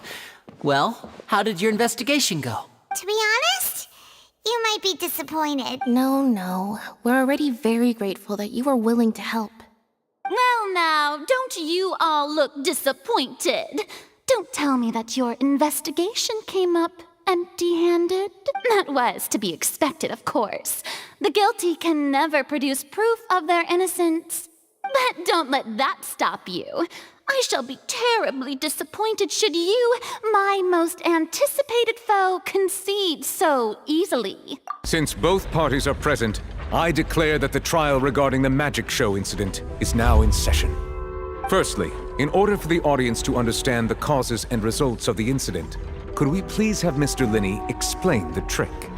Yes, of course. I will explain while Lynette demonstrates on stage. All the necessary items have been prepared. Thank you, Mr. Linney. In that case, I take your statement to be that you ran to and remained hidden within the magic box in the audience stands once the trick began, and thus could not have committed the crime. Is this correct? Yes, that's correct, Your Honor. In that case, I call upon the prosecution. Lady Farina, do you wish to refute his statement in any way? Why, of course I do. Allow me to take the first shot and break this case wide open. Mr. Linney is clearly lying. There is no way you could have been in the box the whole time if you were to abduct Halsey and murder Cowell. In fact, I'd say you were hardly in that tunnel at all. That is simply your hypothesis based on the presumption that I'm guilty. Oh, is that so? And if I may ask, what did you hear while you were inside your box? The roaring countdown of the crowd, of course. That's how I kept track of the time and built anticipation for the finale. And you didn't hear anything else at all? Nothing that might leave an impression of any kind? No, nothing. I see. But when the count... Those scales. Could those mean... Well then, ladies and gentlemen, allow me to use the words of the magician himself. You never know what can happen in the blink of an eye. Indeed, it seems his alibi can also collapse in the blink of an eye. Of course, I have armed myself to do far more than smash your alibi. Confidence cannot go unfounded, and my foundations are rock solid. Tell me, aren't you and Lynette actually from the House of the Hearth? The House of the Hearth?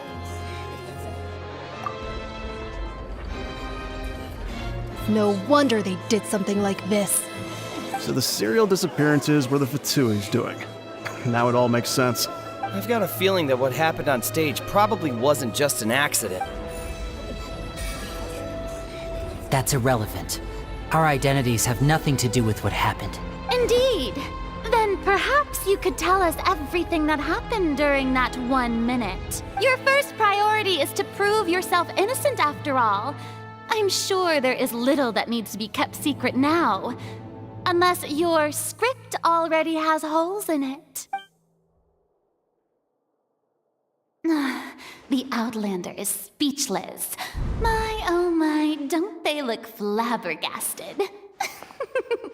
Now comes the infighting and discord, I suppose. This was almost too easy. Good thing I made all those preparations. Seems the all-nighter I pulled last night is really paying off. Hey, Linny, why didn't you tell us this before? Order! Order! Mr. Linney, allow me to re-establish the facts. Lady Farina has raised 2 points. First, when the thud was heard in the Opera House, you were neither in the box nor the tunnel. Second, you and Ms. Lynette are both members of the House of the Hearth. Are these claims true?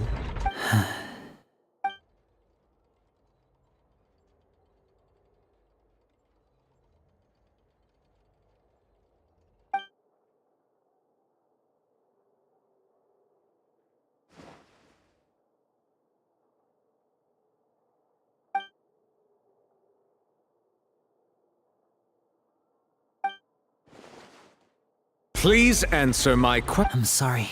Yes, they're true, Your Honor. I knew it! Well, that's it. We might as well move on to the sentencing already. What should we do now? Granted.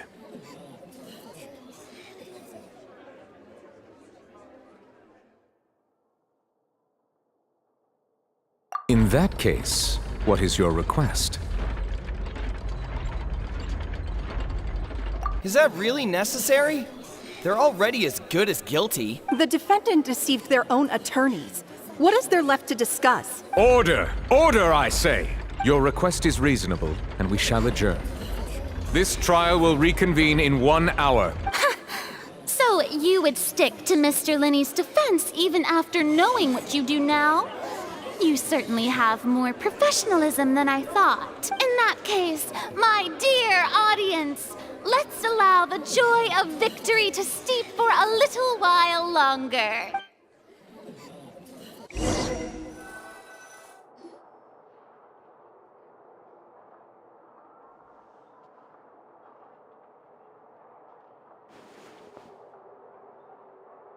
Well, this is awkward.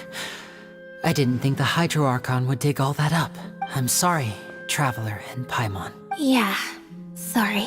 Paimon doesn't know where to start.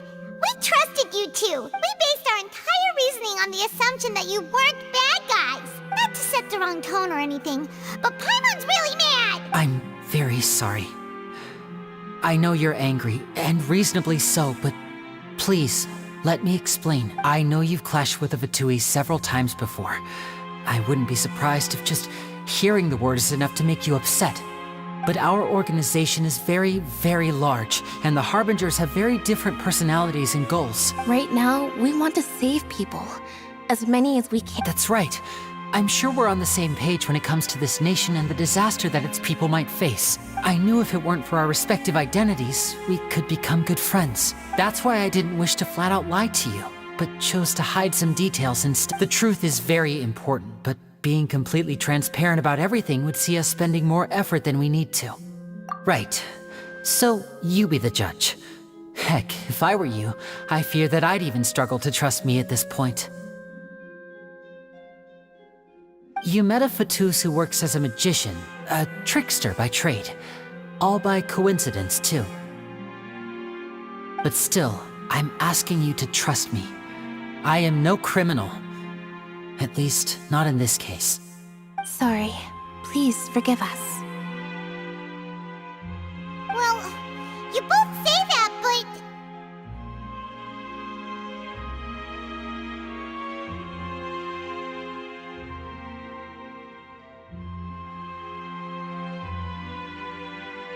Right, let's hear your answer first, and no lies now! Of course. I'll answer any question you ask. We've been trying to find out how the Oratrice operates.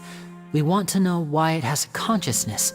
Why can it deliver sentences accurately? During our investigations, we learned that the machine's core is beneath it. From that moment on, Lynette and I have been designing this box swap trick, with the objective of getting close to the core. Is that why you needed a whole minute? That's right. In truth, the audience would take about 75 seconds to count down from 60, while I would only need 15 to get to the opposite box. So, after jumping into the tunnel, I accessed the Opera House basement via the vent, and went to investigate the room in which the core is stored. That air vent was created during the construction of the tunnel specifically to execute this step. Well, nothing. As soon as I reached that room and was about to investigate, I heard someone's voice, which should have been impossible, of course. I was quite certain that I was the only one in the room. That voice seemed to recognize me and tried to speak to me. I chose to err on the side of caution and retreated the way I came. On the way back, I saw the broken vase and the clothes on the ground, but the countdown was almost finished, so there wasn't time to give it any thought. After that, the homicide occurred just as you saw. Well, that explains why you didn't hear the thud. Because of that prophecy I told you about, of course. We must know all we can about this nation's secrets in order to deal with that prophesized crisis. That's the only way we can save everyone. So, there you have it. The whole truth. I swear, I didn't hide anything from you this time. It was never my wish to proceed under this cloud of mistrust either. But like I said earlier, you can be the judge. If you want to leave because you don't trust the Fatui, there's nothing I can do to stop you. Well, Traveler, you decide. Paimon will follow your lead however you choose.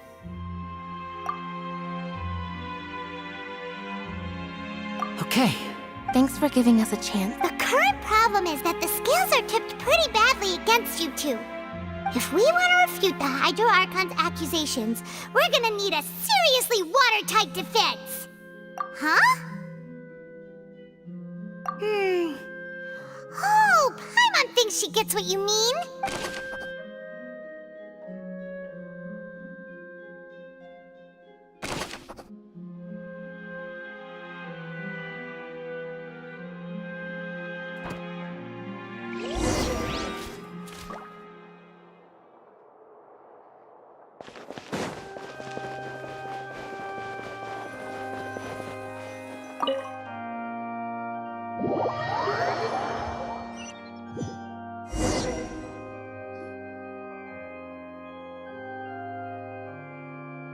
Both parties have returned to their positions.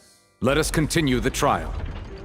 When last we left off, Mr. Linney acknowledged the new evidence presented by Lady Farina as fact. Therefore, Lady Farina may continue stating her reconstruction of the events. Ugh, that took long enough. Now then, if everyone would lend me their attention at this stage, let's revisit that scene from Linney's perspective.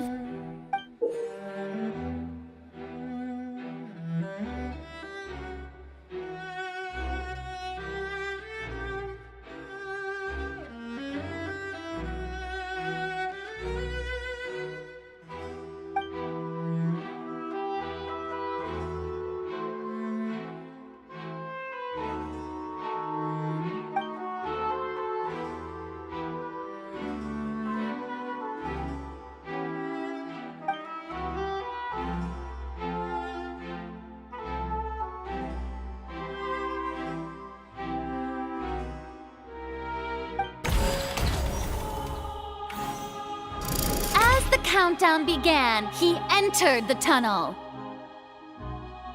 When the flatbed trolley passed, he opened the box and got into an altercation with Halsey, which caused the loud thud.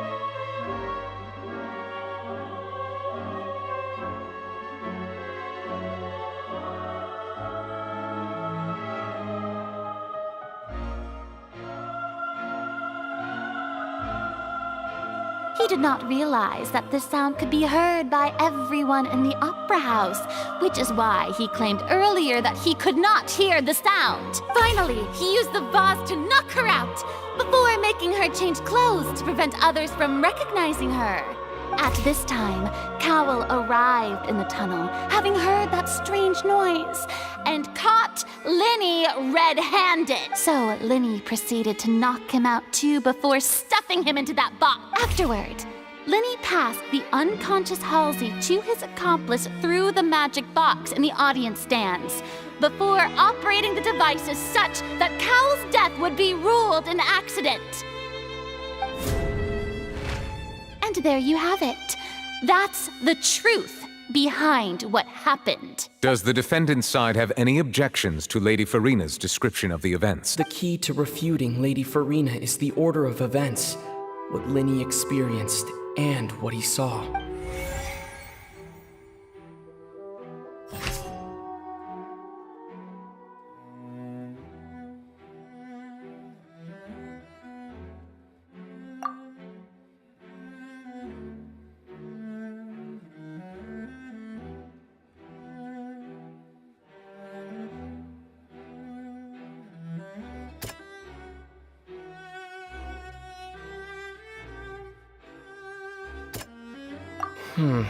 Seems this won't produce a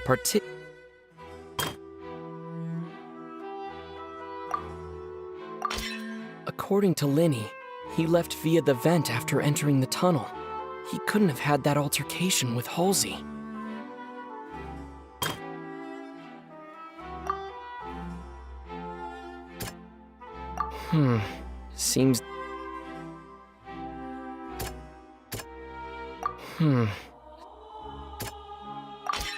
Linny went to the room that contains the Oratrice's core. This is the actual truth.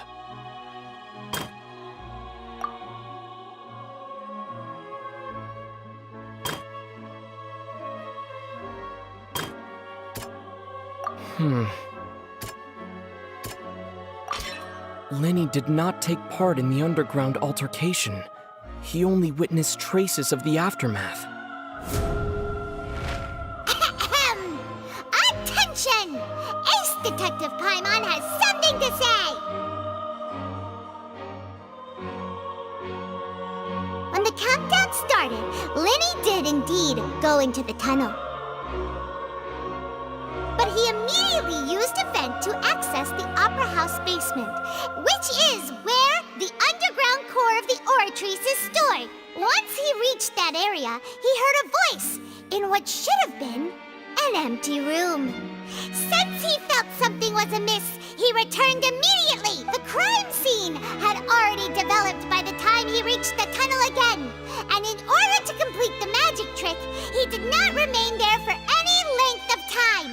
Finally, he reached the surface, and that was when the accident happened from his point of view. Therefore, he's innocent!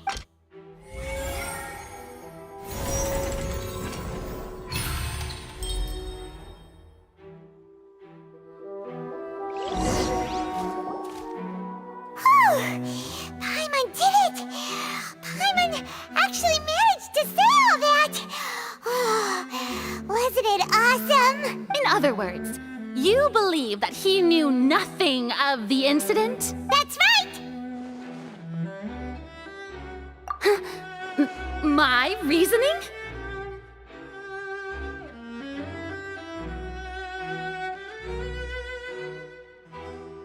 If that's the case, then if Cowell hadn't entered the tunnel, who was the entire setup meant to kill? Assuming that what you say is true, Linny only needed to kidnap the young girl to cause a new disappearance case. What would the point of killing someone on stage be? Oh, they have a point. That's right, you tell him! And that's why they're partners of mine. They've managed to turn things around. Well, your denial is very strident, I'll give you that. But what proof do you have to back your claims?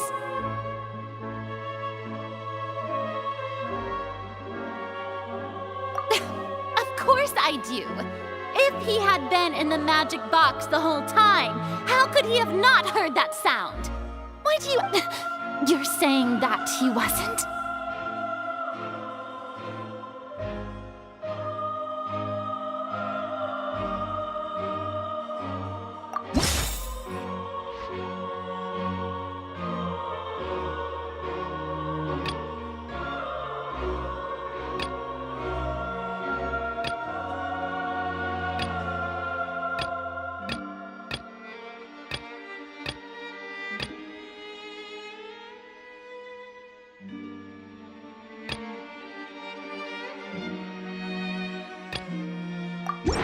That's right! Linny wasn't in the box or in the tunnel. That's why he didn't hear anything strange during the performance. This means that when the crime happened, Linny had already entered the basement via the vent. The same clue you used to disprove his alibi has now become the best proof! How do you like that? Well played. To think you'd use such logic. Well then, if it wasn't Linny who committed the crimes, then who was it?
Could there have been a third person involved?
The deceased's name is Cowell, Linny's assistant.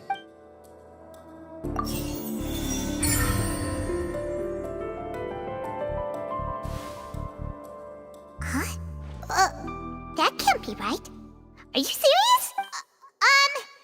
The killer was, in fact, Cowell, the deceased! Oh, is that so? How interesting! Let's hear your reasoning then. What I must do next is recreate the truth.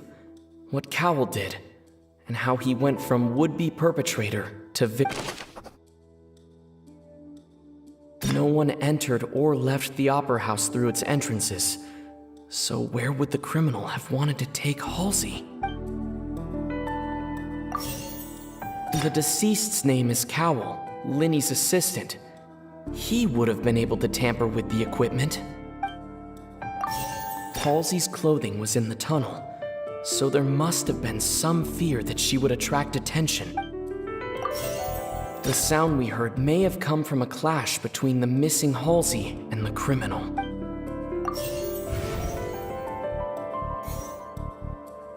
The deceased's name is Cowell, Linny's assistant. Halsey's clothing was in the tunnel, so no one entered or left the Linny was not in the tunnel at that moment, which gave our criminal. Halsey's clothing was in the tunnel. The sound we heard may have come from a Linny was not in the tunnel at that moment. It would have been tough for both people to fit into that vent. They would likely have bumped into... It would have been tough for both people to fit into that vent. No one entered or left the Opera House through its entrance. Linny was not in the tunnel at that moment. Linny was not in the tunnel at that moment. The deceased's name is Cowell. It would have been tough for both people to fit into that. Halsey's clothing was in the tunnel.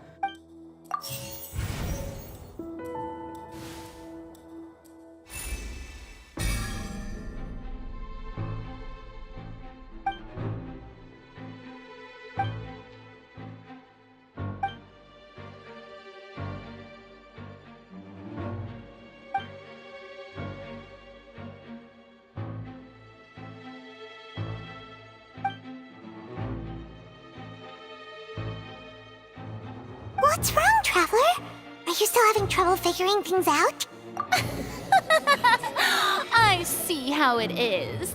So this was all just a bluff. Look, since we're at a dead end, why not consider a different track? Just like the trick as it transpired, the end result must have been utterly different from the magician's initial design. If only we knew how Halsey disappeared. Well, that would be nice, but the tunnel only has 3 exits, and none of them seem very very likely. And it's not like this is a magic trick where you can just make a real live person.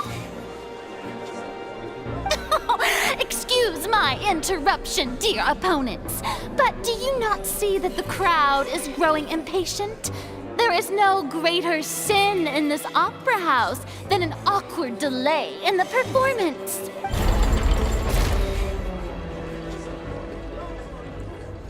If the defense is unable to make further effective arguments, we will move on to the next stage of the trial.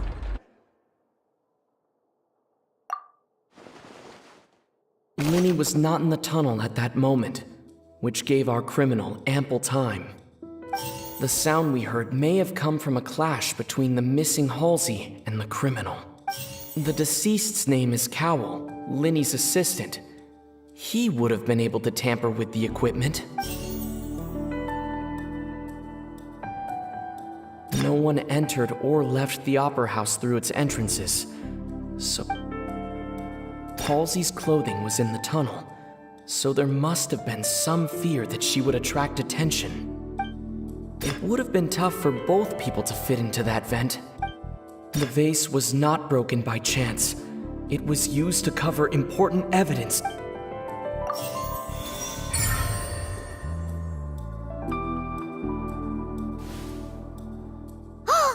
Paimon gets it! It all comes together if Halsey disappeared instead of being kidnapped. Lynette escaped from the water tank, vanishing gradually and leaving only clothes behind. If there's a similar method where a person could be transformed into water... Oh, just a moment, please. I do hope you know how preposterous you sound at the moment. How could a person ever be transformed into water? This is reality we're talking about here, not some magic trick. Must we really? I should think that of anyone. Your friend Linny already knows this truth very well. Magic tricks are ultimately just illusions and misdirection. But Halsey's disappearance is very real. We're talking about two completely different things. Even so, I trust the Traveler's judgment. The truth must be out there somewhere. Perhaps some new line of reasoning may open if we try to gather all the focal points that don't make sense. Since Cal was the deceased, we haven't placed much attention on him. But given that we aren't making much progress with the case, it wouldn't hurt to have a look at his belongings, would it? People really do come up with all sorts of harebrained schemes when at the end of their rope. The way I see it, your suggestion that we broaden the scope of our investigation is nothing but a tactic for stalling the trial. Nevertheless, I believe that this is a reasonable request on the part of an attorney. Since the trial does indeed appear to be at an impasse, I believe that additional evidence may help us make more progress. Guards, please step into the lounge and examine the personal effects of the deceased, Cowell. We are still examining the items, but we have already made critical progress that we feel must be shared with everyone post-haste. We discovered several test tubes of fluid within Cowell's baggage, each labeled separately. The notebook in his backpack claims that these fluids are water from the primordial sea. The primordial sea? The note's contents also indicate that Cowell belonged to an organization that sells illegal drugs and that he had an accomplice. The notebook has many entries concerning safe usage of these fluids, in which the keyword dissolve appears many times. One of these tubes was labeled Opera Epiclese, along with yesterday's date. The notes also state that these dissolution properties work exclusively on people from Fontaine. It's likely that Halsey was chosen as some sort of test subject. As such, we believe that the defense's hypothesis is, in fact, supported by sufficient evidence. You gotta be kidding! People dissolving into water? Could something so ridiculous actually be true? Wait a moment. This reminds me of a certain prophecy, but it's just a coincidence, isn't it? Huh. If people can become water, does that mean that the water tank's real use was as a means to hide water stains? And if Cowell was targeting that girl... Wait just a minute. Could that mean... You to. With me, quick! Demoiselle, wait! What about your partners? Let's go. Just trust me. Order! Order! It is undeniable that further examination of the deceased's personal effects has yielded some surprising results, but we cannot yet verify the veracity of these clues. Still, let us assume that these clues are indeed authentic, albeit with the understanding that Ms. Halsey has yet to be found. Guards, please continue examining the items along these lines. Mr. Linney, it appears your hypothesis is supported by the evidence, so please continue speaking. Of course. Thank you, Your Honor. If we uphold this hypothesis, I believe that many of this case's seemingly unrelated clues can be connected together. Right! Like the metal hook! That one didn't make sense at all. Let's think about this. Cowell's methods must have something to do with that water from the primordial sea.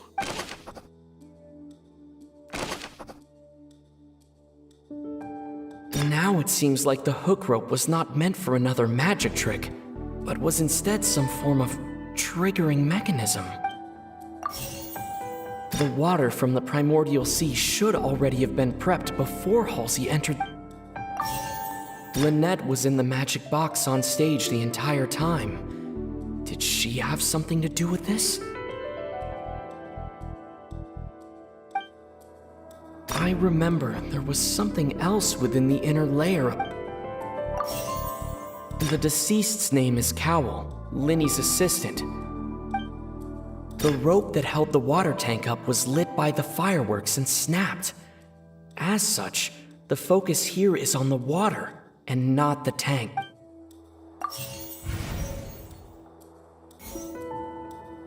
The rope that held the water tank up was lit by... The deceased's name is Cowell. The rope that held the water tank up was... The water from the primordial sea Lynette was in the magic box on stage the entire time. Did she have something to do with... I remember there was something else with...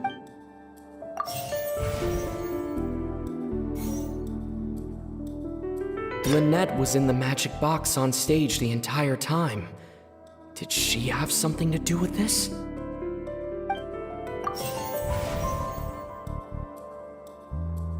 Now it seems like the hook rope would...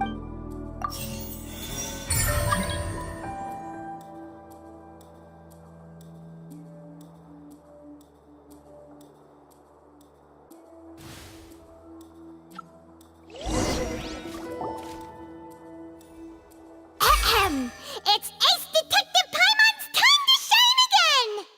In the original plan, Cowell would tamper with the water tank rope and the number selector securing his target. When the magic box containing Halsey was lowered, the metal hook would retract gradually and pierce the balloon at the top of the box. When the balloon attached to the box popped, the water from the primordial sea inside it would pour down and dissolve Halsey.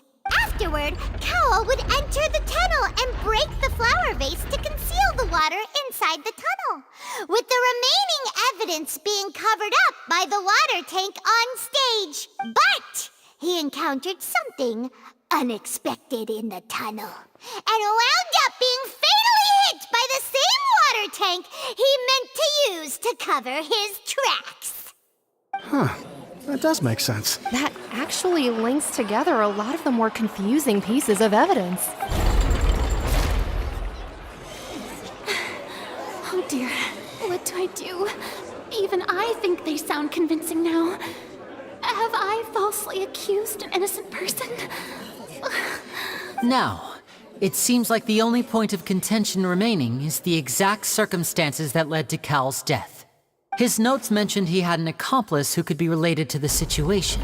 On that note, the guards have just contacted me indicating that they uncovered new evidence. I shall now invite him on stage to share it with us.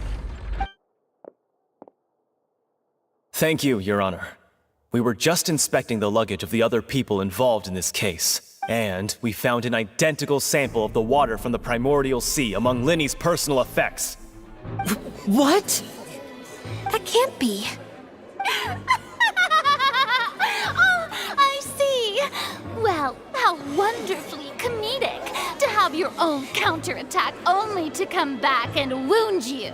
Does this not clear all doubt? My dear citizens, my loyal audience, allow me to present my reasoning and bring this performance to a swift close. Linny did not need to take part in the dissolution of the young woman at all. Indeed, he did leave the scene via the vent.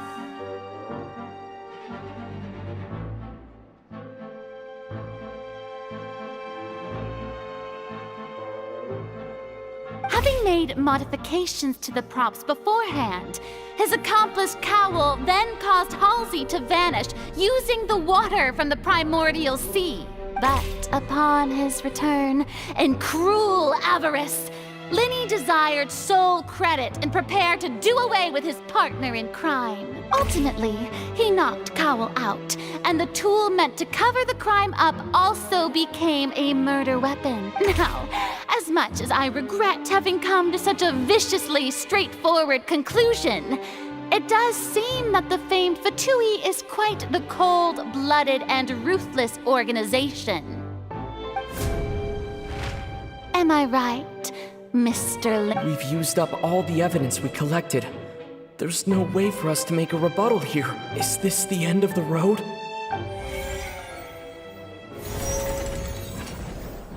Oh no! Paimon can't think of anything either. It doesn't look like there's any way around this. Seems using the water as new evidence was too good a move. Why did this have to happen now? I think we've all seen enough now, and we have ample witnesses to my flawless reasoning. I believe this is indeed the finale. Now then, my good, noble Chief Justice, should we not, in your view, move... Excuse me, everyone, but I must interject. Miss, I must ask you not to shout and to respect the ongoing legal proceedings. Oh, come on. Don't be hasty. I have a good reason for interrupting, you know. Now, would anyone here like to take a little break from all this debate and see a little magic?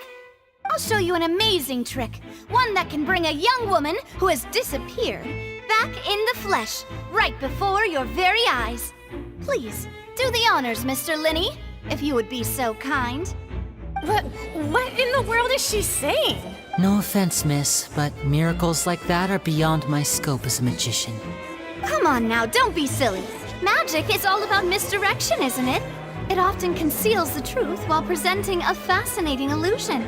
But once everyone believes the illusion, can't magic reveal the truth to them once again? And wouldn't such a trick be the most marvelous finale to today's performance? Come on, Linny and Lynette. Give it another go. Don't worry. Spina di Rasula has made the necessary arrangements on your behalf. But as the magic makers and stars of the show, I think I should leave the final performance to you. I understand.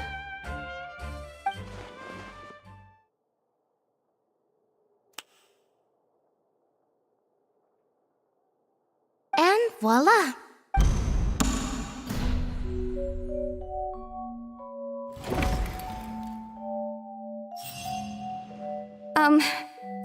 Sorry for the interruption. Wait, isn't that Halsey? So the whole thing about people dissolving wasn't true after all? To be clear, I'm only here because this person told me that if I testified, the merit of doing so would lessen my sentence.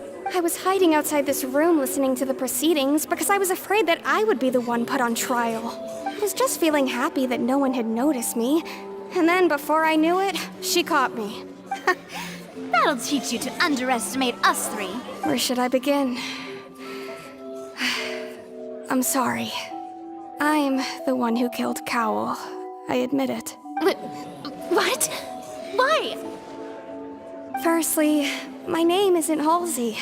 It's Lillian, and I'm originally from Mondstadt. I heard that Linny's show was gonna be a real thriller, but I missed the chance to buy a ticket, so I stole one. That's how I make a living. I steal stuff here and there. And I'd never been caught before. But I was noticed at the harbor a few days ago, and I barely got away. Lenny was the one who caught me in the act. Hey, no wonder you look familiar. So you were the thief! Lenny even mentioned that you were pretty skilled. Well, and I thought that would have been the end of it, but then the number selector chose me. He even mentioned the Fortress of Meripede. That's a prison, isn't it? So you can imagine how shocked I was. I thought he was on to me for sure. So I played along with the show while looking for an opening to flee. But then I got water poured on me for no reason, and then someone jumped into the tunnel to nab me. I wasn't going to take that lying down, so I knocked him out and stuffed him into the box. There was nowhere to run from there, though, so I had to change my clothes and hide in a box containing performance costumes. I slipped out after the first guard arrived at the scene and continued hiding inside the opera house. Can a person even hide in there? But I swear I didn't know that the water tank would fall down. Really, had I known that, I wouldn't have put him in the magic box. I may be a thief, but I'm no killer. Well, that makes everything pretty clear now, doesn't it? This time, we need to tell the entire story from Lily-Ann's perspective.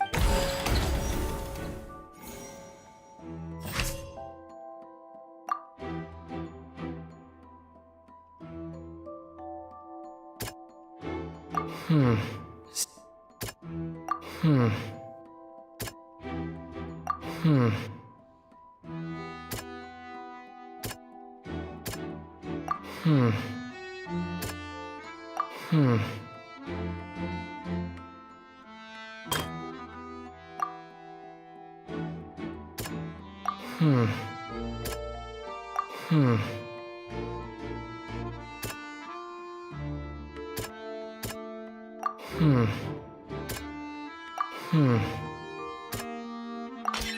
The strange sound wasn't from a fight. It was Lily-Ann's attempt to break out when she was frightened.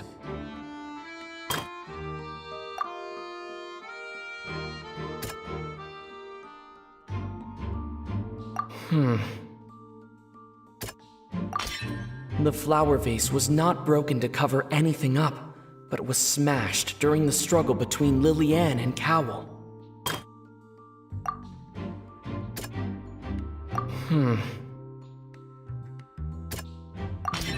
Lily-Ann was afraid that she would be recognized if she left, so she changed clothes and hid, biding her time.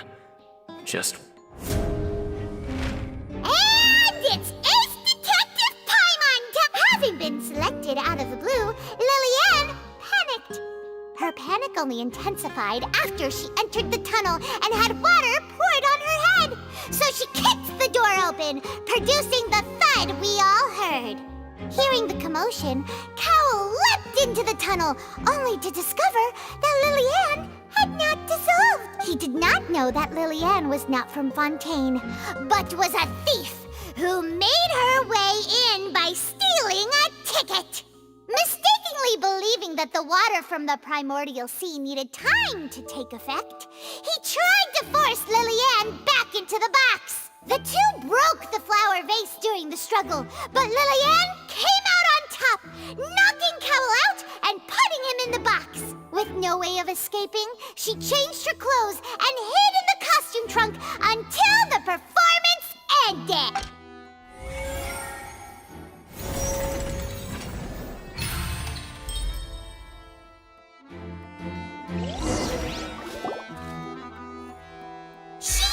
That she would have to go through guard inspection if she tried to leave afterward. So, she has been trapped in the opera house these last 2 days. She had already become desperately hungry by the time we were chatting over macarons. So, she swiped 2 of them right under our noses. Talk about a sneaky thief. At this point, all the events that happened in the tunnel have now come to light. Ah, so that's the whole story. Bravo! Now then, Lady Farina, do you wish to speak against the defense's statements? Please answer the question, Lady Farina. Also, if I may add, the trial has not yet ended. As such, I request that the prosecution not leave the room before the proceedings have concluded.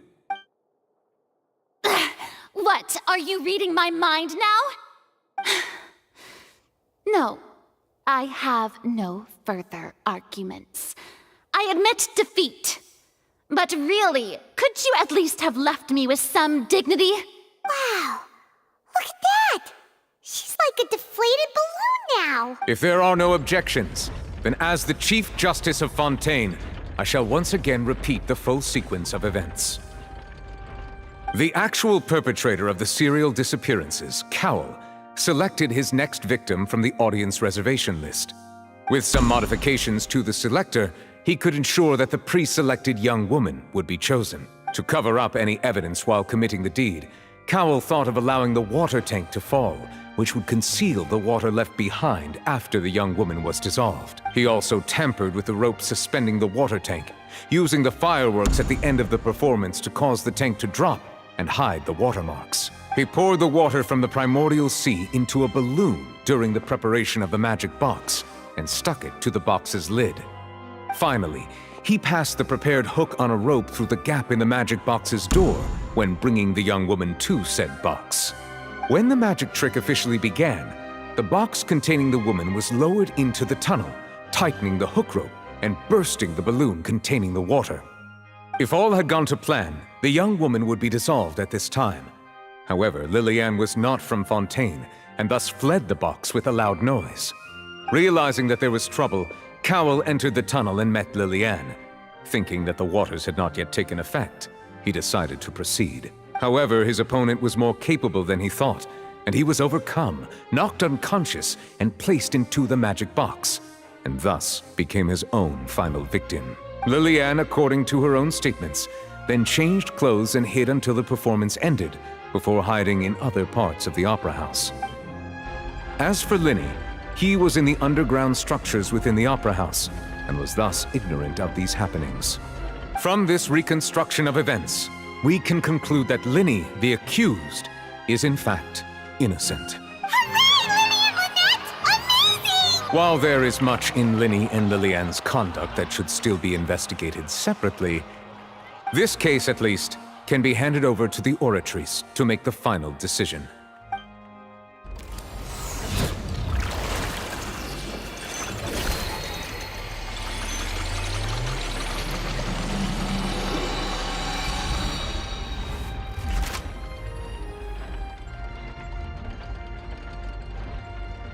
As such, Linny and Lynette are officially declared not guilty.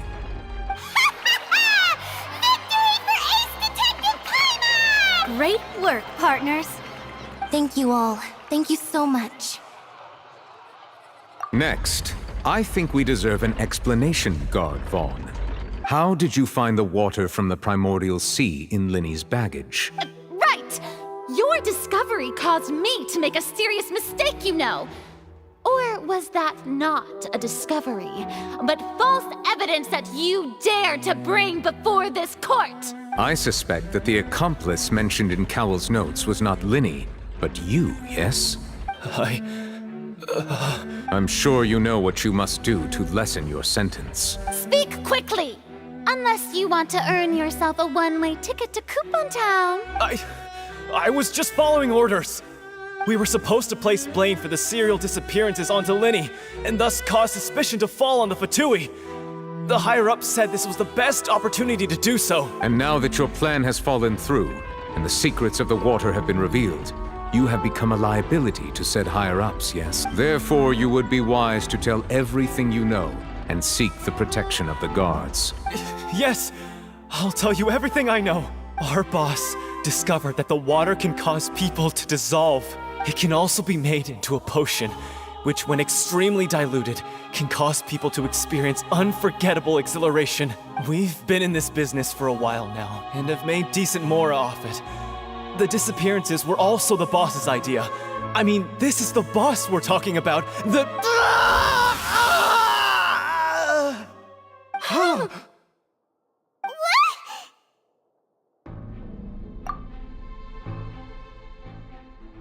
And now he can no longer talk. Such ruthlessness. I shouldn't have expected any less of them. An outrageous act. All present, please Please submit to inspection immediately.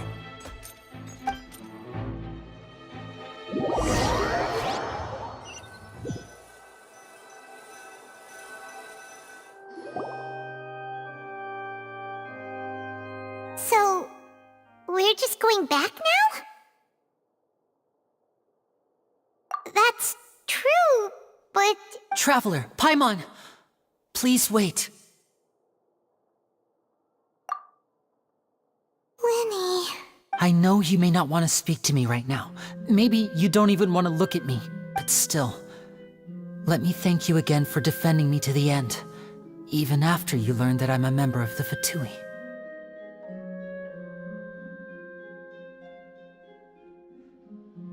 I guess. But regardless, I'd like the opportunity to set things straight. I didn't approach you with any ulterior motives or ill intent. I've spoken to you as myself, just plain Linny this entire time. As for why I'm a Fatus, it's because the goals of the House of the Hearth align with those of an orphan like me. That was how Father, who you might know as the Knave, approached recruiting us back then too. A knave? The one who controls the House of the Hearth? She's your father? That's right. And since we're here, I was wondering, would you mind hearing a story?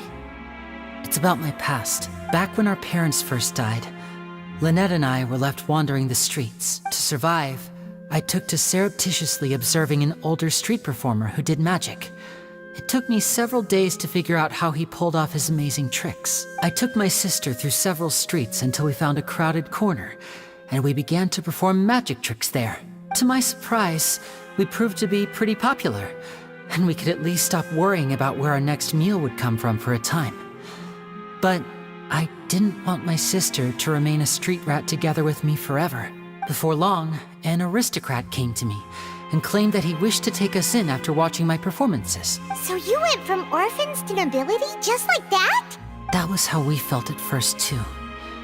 As if fate was on our side and we could say goodbye to those painful days. But I gradually discovered that while we were called foster children, he was really after my talent for magic tricks.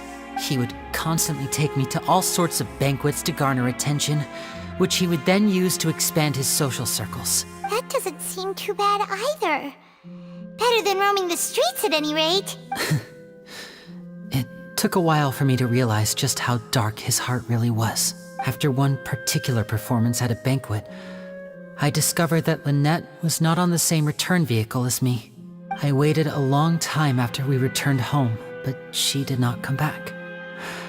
I went to that noble's bedroom and asked him about her whereabouts. The answer he gave me was, she caught the eye of the most eminent person at the banquet, so I sent her over as a gift.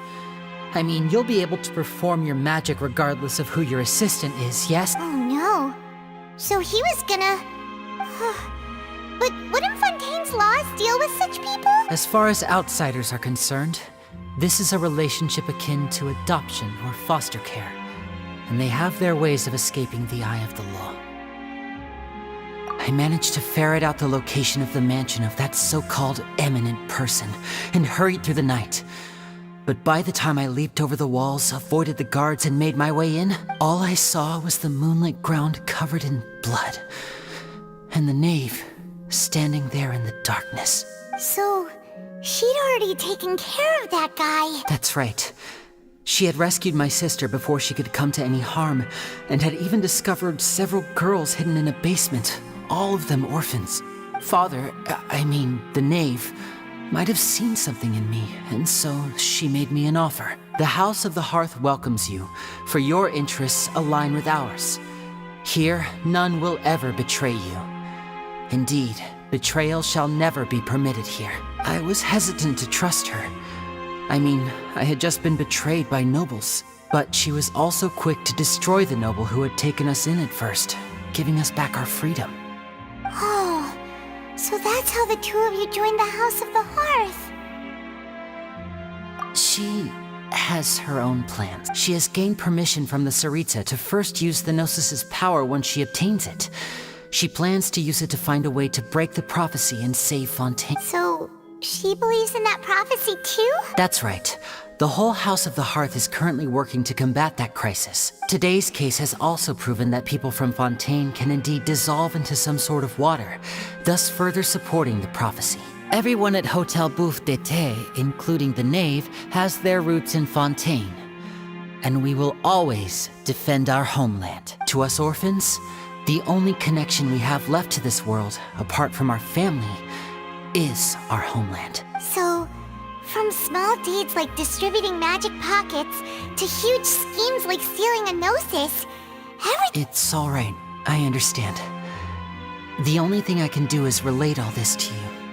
I just hope you can understand that even as a member of the House, I have never stopped making my own decisions, and that I believe what I'm doing is right.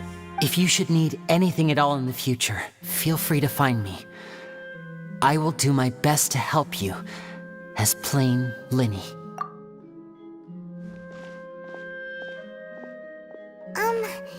Bye, Linny!